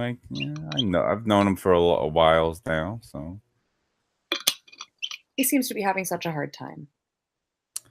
I mean, many of us are. But I guess it'll be nice to cut loose. It'll be shocking to see you cut loose, if you even can. I know how to relax and have a good time. I plan on bringing cookies. Oh my! I'm so shocked. I'm an excellent baker, and you know it. Yeah, I'm not denying that. Your cookies are delicious. Thank you. Oh my god. I mean, I'm probably just going to bring something for us to relax and kick back and knock back. You mean alcohol? Yeah, it's a skinny. Maybe you'll actually partake. I have been known to take the occasional sip of liqueur at the holidays. Well, let's just call today a holiday, and we can have some fun. Unless you're afraid. I'm not You're afraid to let loose? I'm not afraid to relax and enjoy the company of my peers. I tell you what, I will be nice to Vicky for the rest of the week if you promise to knock back and let loose with us. Okay. That sounds lovely. Oh, good lord. I guess you get to mark XP again. Yes, I do. Cool. I wondered how I would advance. It's just making promises. Yeah. Yeah, those are going to be interesting to see if we can break them. Cool. So let me see if I remember. It was Danny who was going to get the truck, right? Or was that John? It was Danny. I was going to bring beer and he was going to bring the truck, but Right. now I'm getting a ride with Astrid. Did anyone invite Dorothy? Danny was supposed to invite Dorothy. Okay. Okay, cool. So yeah, Danny meets you guys probably at the Friendlies. He pulls up in his truck. I think he's got John already sitting in there. He's tossed a couple of blankets into the truck bed, and he like pulls up and he leans out the window like, "Hey, Eddie, you get the beers or what?" Yeah, and I point to a case of Narragansett, which is now in the back of Astrid's Ford. That's if everyone's cool with that. Yep. Yeah, I don't care whatever. But you're riding with us? Astrid said she'd give me a lift. There's not so much space in the back of the truck anyway. It'll be better. Ooh la la! Look at you. You could be Fred Astaire next thing I know. Fred Astaire was ugly and couldn't dance. I walk up next to Danny and say, I find that offensive. I think Edward's very good looking and I'm sure he can cut a rug. Let's go. I'm just fucking with him. I'm sorry. Language. I mean, indeed. When Astrid turns around to get in the car, I smile, flip Danny the bird, and take a seat. So Dorothy comes limping up with her cane, and she's looking for a way to get into the truck bed, and I think she's standing next to you, Lawrence.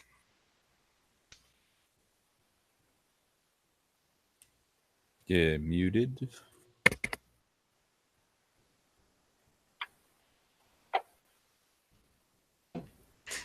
There we go. It took so long to unmute. I muted it again, clicking on it again. Yeah. Hey. You want a hand, Dorothy? Oh, yeah, actually, thank you. No problem. Sorry, I feel so embarrassed. It's a tall truck bed. Shocked Danny didn't invite you to sit up front with him. I guess not. I don't know.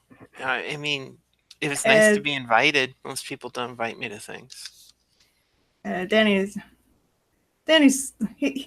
you can't expect him to think of things like that. He's not too bright. Sure. I just kind of more or less lift her into the truck bed, but in a way that she can put her feet on the bumper so it doesn't look like I'm just lifting her into it. You're really strong, Lawrence. It comes with the monkey arms. Is there any chance that caused you to break out into a sweat, or are we not there yet? No, there's yeah. Okay, that definitely could.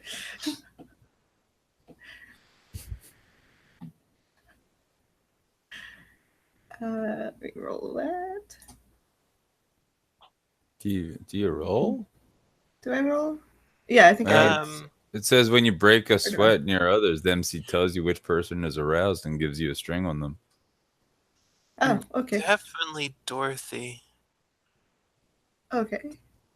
And I think we've established that it must be Selina as well. So you get to choose one of those reactions. Dorothy clearly chose compliment. She's looking at you with stars in her eyes.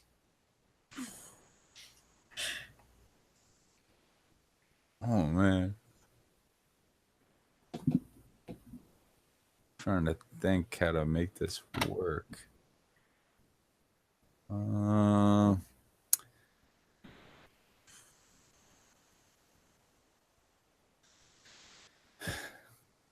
Trying to make it work because she's a bit jealous right now, so I'm trying to figure out which works best there. Oh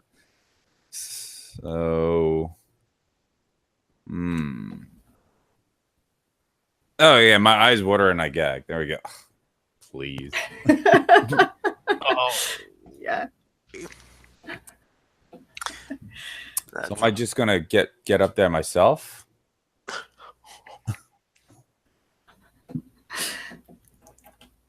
Okay. Or you could get in front with Danny. Your choice. I think maybe you should roll plus gold there. Which one? Oh, that of was us? out of character. Oh, But Oh no, I was in character.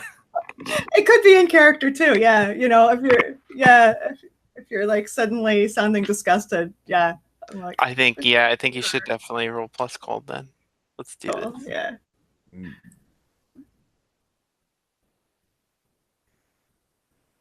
Because I'm so good at cold. Oh, that's a 6. I think I have a negative cold, but let me check.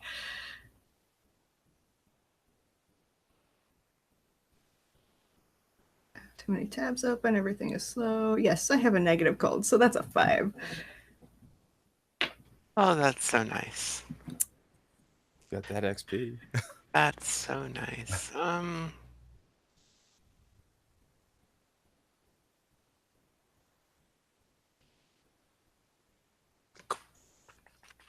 Cool.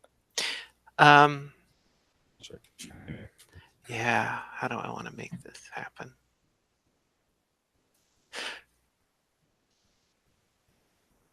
Okay. So you're saying that, and Astrid has already started to pull out. You guys see a police brawler come turning down the street, and when they see Selina climbing into the truck bed, the cop flashes his light. Oh, shit. What do you guys do? I mean, I guess there's an NPC in charge of the car. So, and it's Danny, right? Maybe Selina should ride in the front so she can like egg Danny on. I think Danny's taken off. He's like, oh, fuck it, the cops.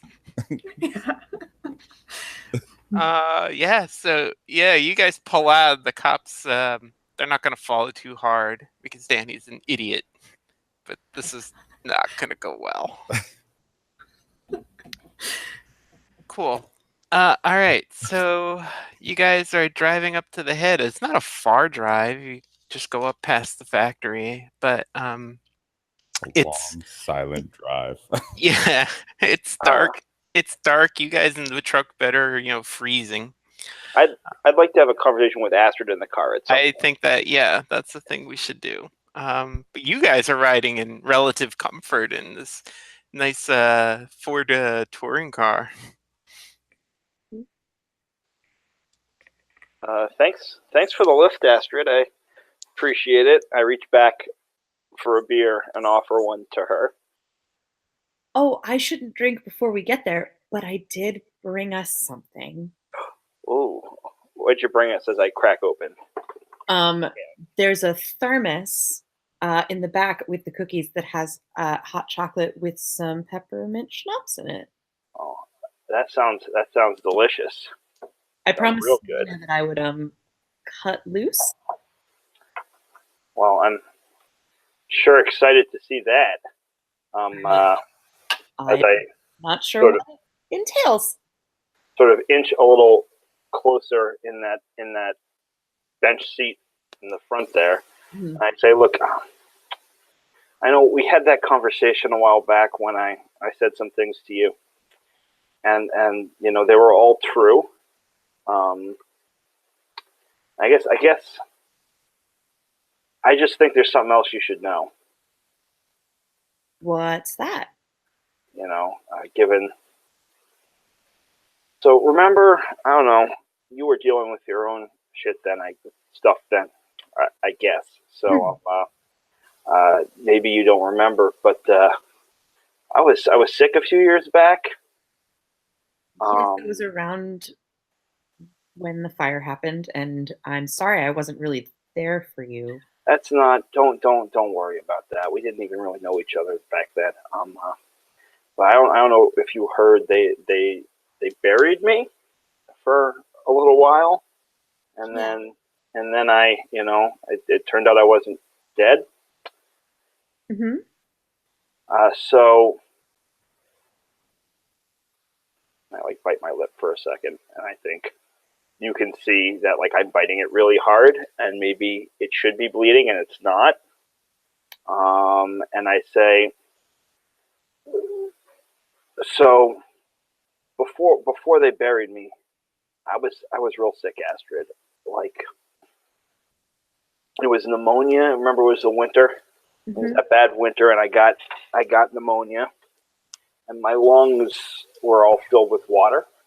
Right, that's the doctors told me that's what pneumonia is. And I was trying to breathe, and I couldn't breathe anymore, and it was like I drowned there in the bed. So Selina was sitting next to me, and my parents were in the next room, and they didn't make a mistake when they buried me. I was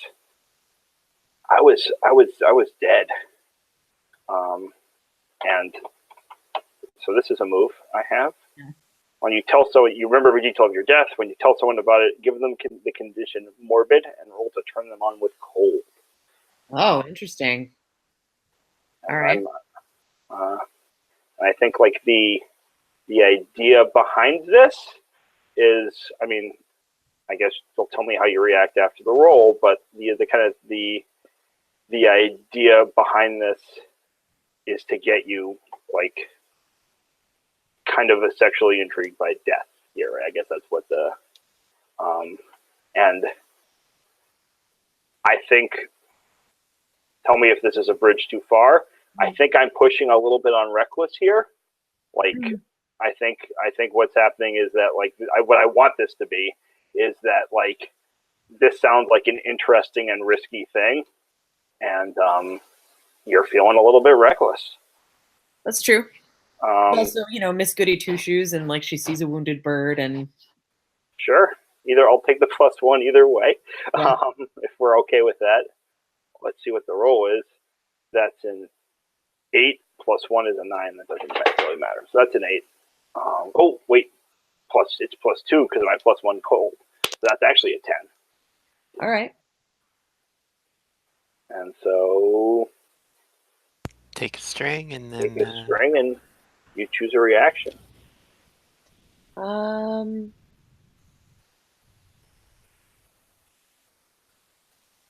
see. I think she stops the car. And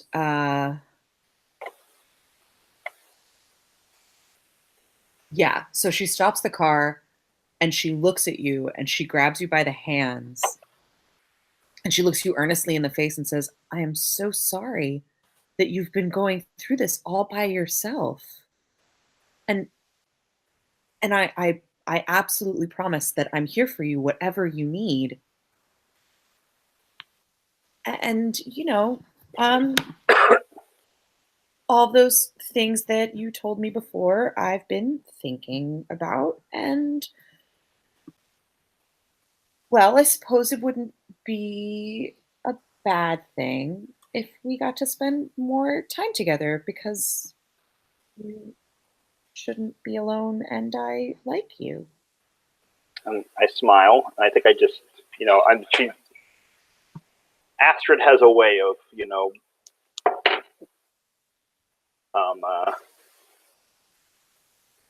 that aura of innocence, and I think we're holding hands, so I kiss your hand and I put it down and I take a swig of my beer and I say, it's just after all of that, meeting you and spending time with you made me feel something I didn't think I could feel anymore. So I wanted you to know the whole picture. I appreciate you trusting me that much, and I promise that I will keep your secret and you don't have to do this stuff by yourself anymore. I'm happy to hear all of that. How about we get up there and see some cool lights? Oh yes. Get the cookies. Because I'm snacky. I grab the cookies and I open them up. Oh my god. Cool. So while all this going on means that Danny's gonna pull the truck up ahead of you guys. And so it is you and the truck get up to the entrance to the park on the head, and what you see is that there's a gate and it's closed, and someone has tacked up a sign that says military zone, no admittance by order of the Department of War. So I think Danny leans out back to you, Lawrence, like, this is some fucking bullshit. Yeah, gonna get out of the truck and like go up to the gate and look around and see if it's like, oh, this isn't an electric fence, is it? Yeah, it's just on the road. They haven't like put up a fence around in the woods. You can walk around it. You could even probably unlatch the probably gate. Drive around it, Well, it's pretty wooded on the sides. Yeah. Okay. Cool. Yeah. So I go back and I'm like, yeah, there's no fence. It's we're gonna have to leave the truck here, but if you're okay with that, we can. Why don't we just keep move it? going? We can do that, Selina. I mean, I don't know. I mean, you want to fuck with this stuff? Sure. This is bullshit. They put these signs up everywhere. It's like, I don't know what it is. It's just. I get out of the car and walk up. Danny, what you waiting for? Just drive through it. It's got a Department of War sign on it. I mean, they're gonna drop a bomb on your truck? Let's go. I don't know. All right, fine. Just move the damn sign. All right. We'll bury the sign. We'll drive through the gate. It'll be easy. All right. Yeah, such a hurry, Christ. Yeah. So since you and Danny are now out,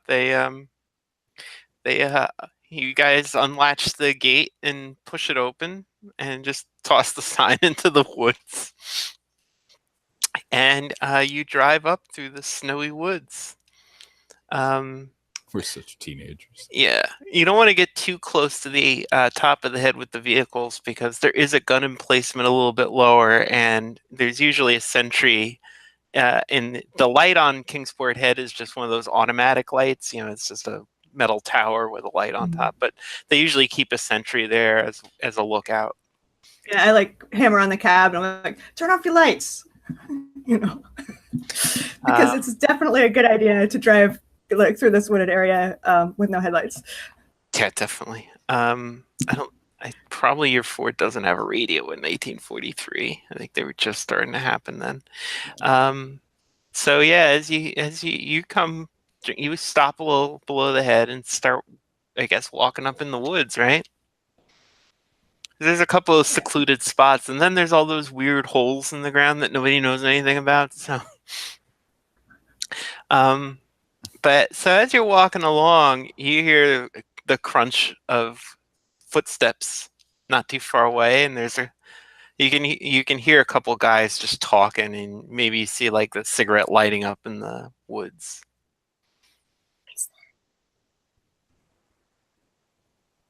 Yeah, I just freeze and like kind of put my arm out, like to, not so much to stop them as to like indicate that they should stop. But yeah, I'm good at being unnoticed, but this is like, so it's just instinctive. Don't move, don't talk. So you can hear them. They're having some kind of conversation there with little topics like, yeah, the compass doesn't work up here. And it's like, when are they going to get some fucking landlines up here because the shortwave's out again? And then they kind of crunch along. So you know that there's guys up here and weird stuff is happening. That's what we came for. Weird stuff, right? Cool. So yeah, you find one of the holes near the top that you can lay out some blankets and stuff, and the clouds have cleared and the stars are out, and you guys wait a while. You're not really sure how long it is because all your watches stopped working. Funny thing, I guess you must have all forgotten to wind them. Yeah.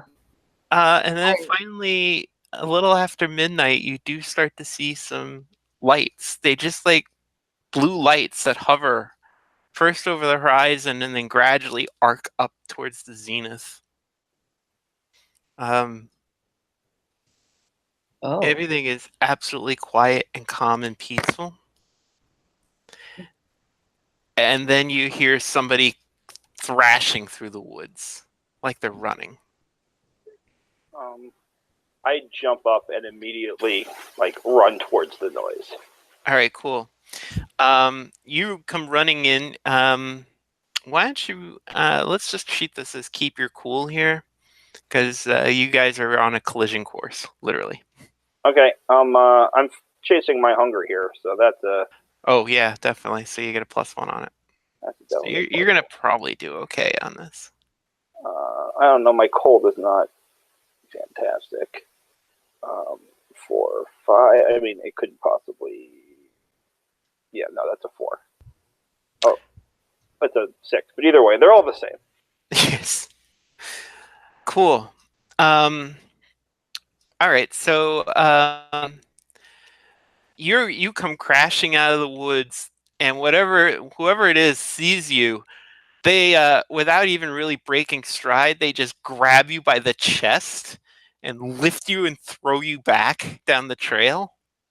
Okay. They were very strong.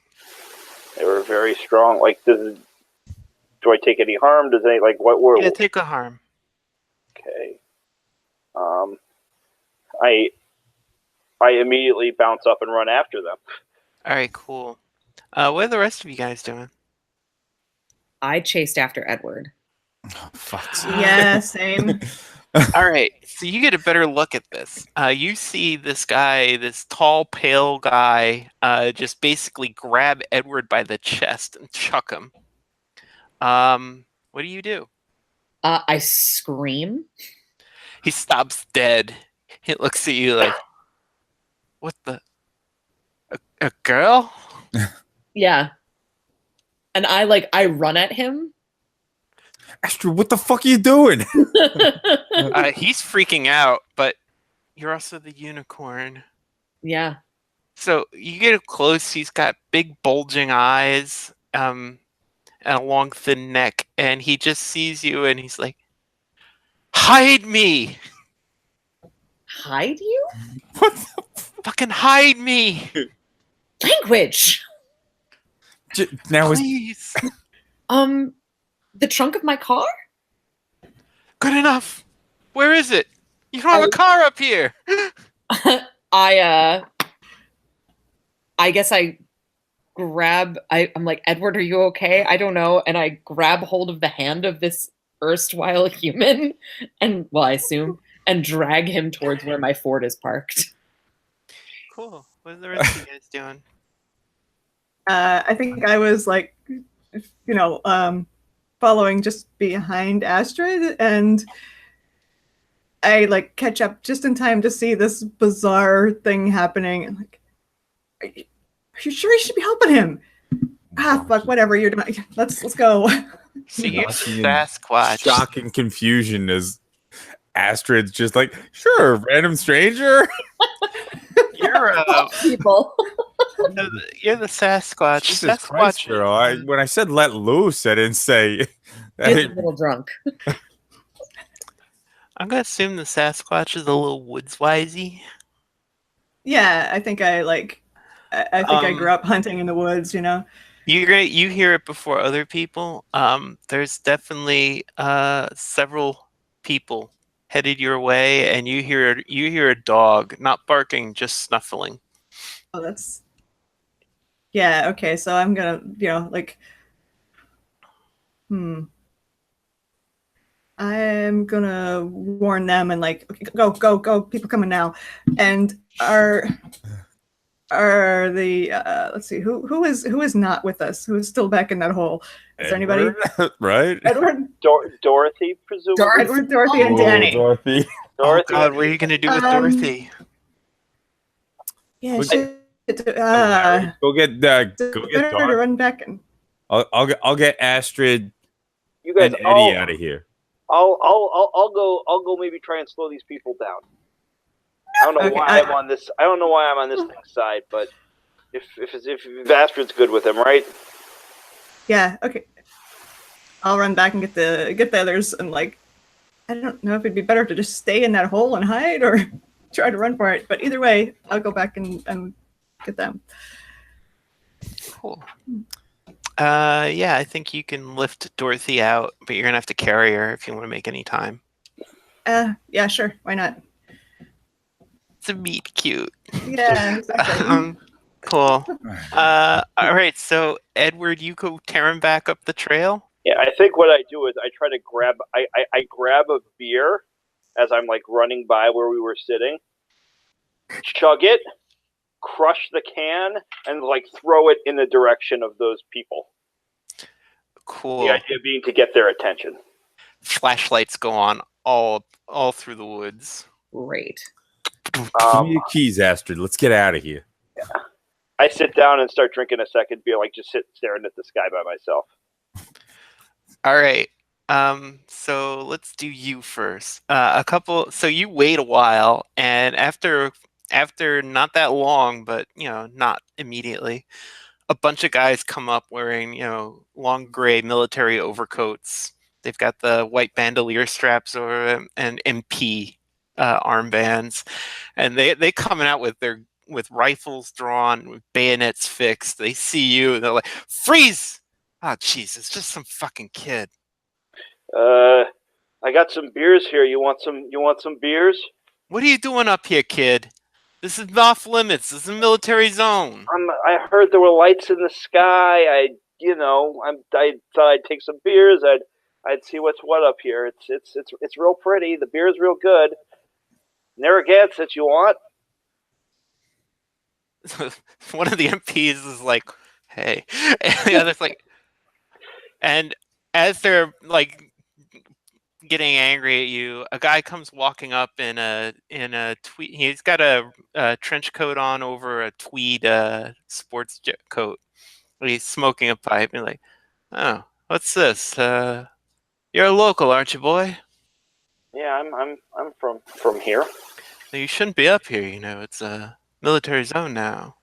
You Yeah, could be but interfering with very important experiments. It's the head, and I heard you could see stuff in the sky, and No, my dear boy, don't worry about that. They are. We're testing various kinds of rescue flares.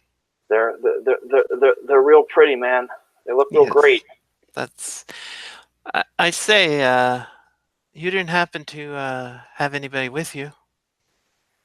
Just me. See, you didn't see anyone come this way, did you? I heard No, it was these guys, my friends here, and then the puppy. Puppy. A puppy over there. You think the dog? You think the puppy wants a beer? I see. Yes. You. Well, gentlemen, why don't we give? What's your name, boy? I'm Ted. Oh well, gentlemen, why don't we give Ted a lift back into town? I'm sure he won't give us any trouble. Yeah, I think you should keep your cool. Thank you, Jim. Yeah, I'm afraid they're going to take me back to their secret facility and experiment on me because I'm a weird walking corpse. It's real. The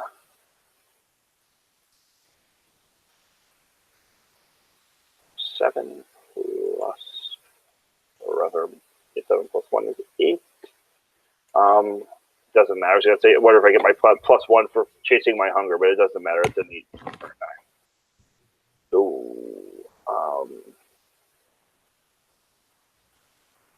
So tell me how I'm less vulnerable. You have to give them something, and they'll let you go. But you've got to give them a trail they can follow.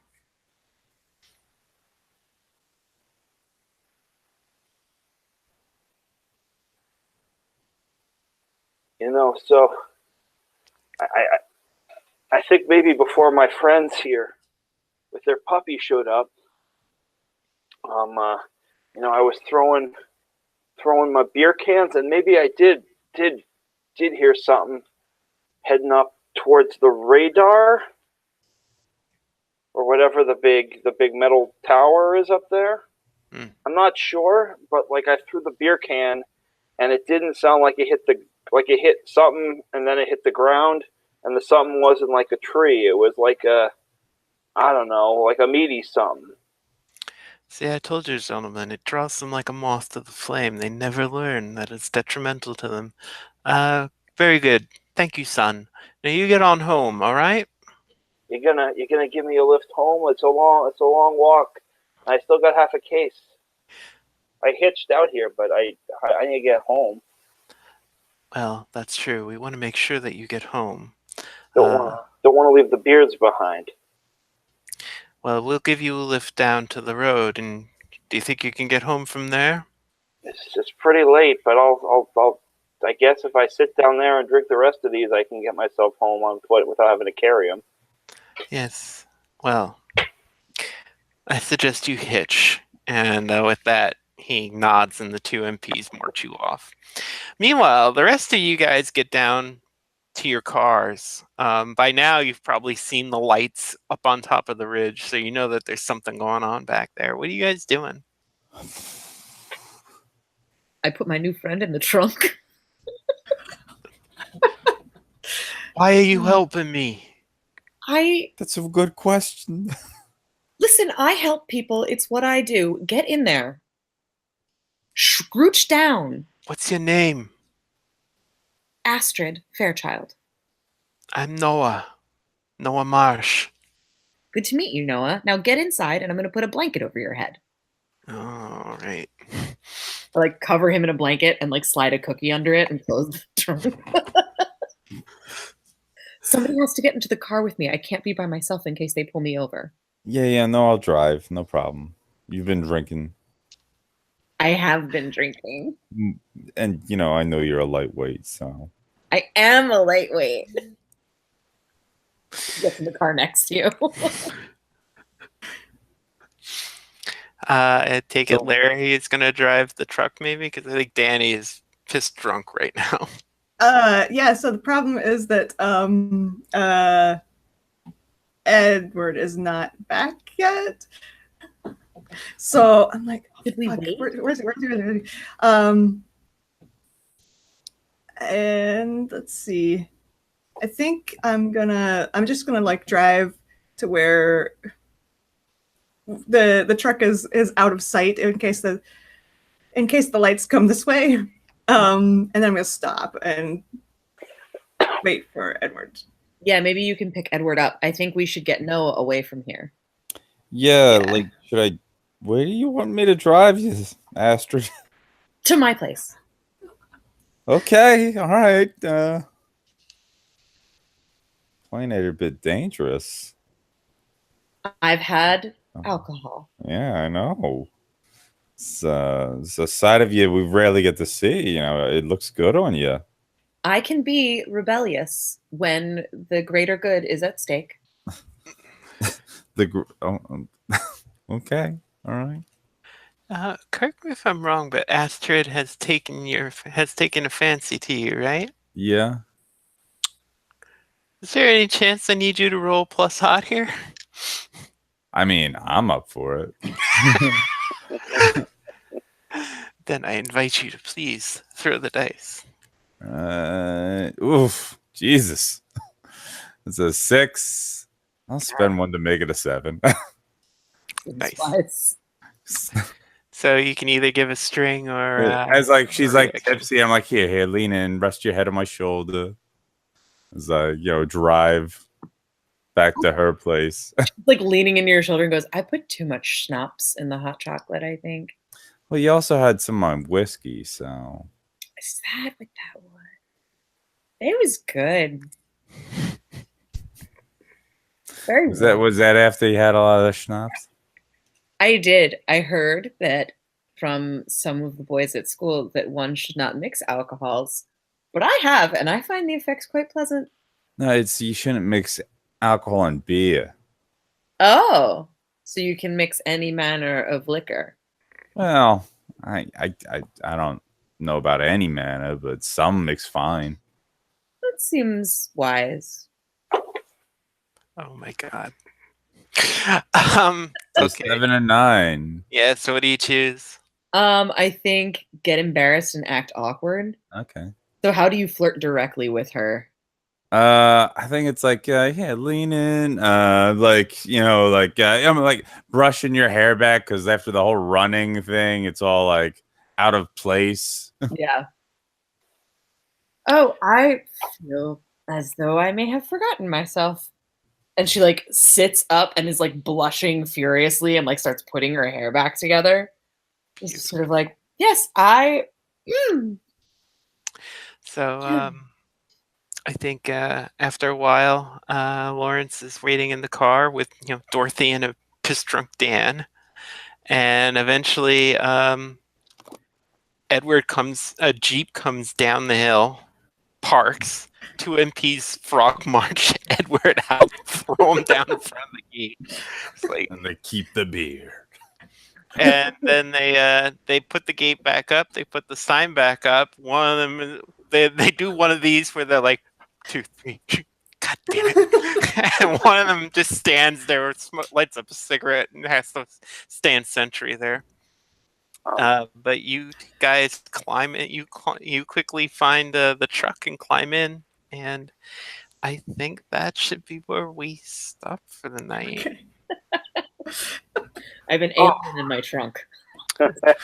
Something in your trunk. Yeah, it's Fun times.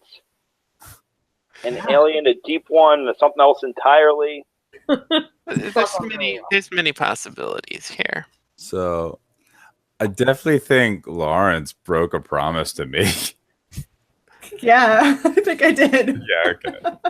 Just put that out there. So I think you should claim your XP. I got an XP and a string on them. I Fantastic. kept my promise. Yes, you did. I was like, I'm just gonna have to start playing "Don't Cry for Me, Argentina." You know, it's 1943. Drinking before the age of adulthood isn't really a crime. No, not really. No. Cool. So this was fun. This was great. I'm really looking forward to seeing what happens next week with poor Noah Marsh now in the hands of the impossibly lawful good Astrid. I know, she's too good. It's going to be so hard to make her break promises. I love her so much. She's so pure. The trick is to get her to make the evil promises. Yeah. Well, there may be opportunity. So I guess I'll see you all next week.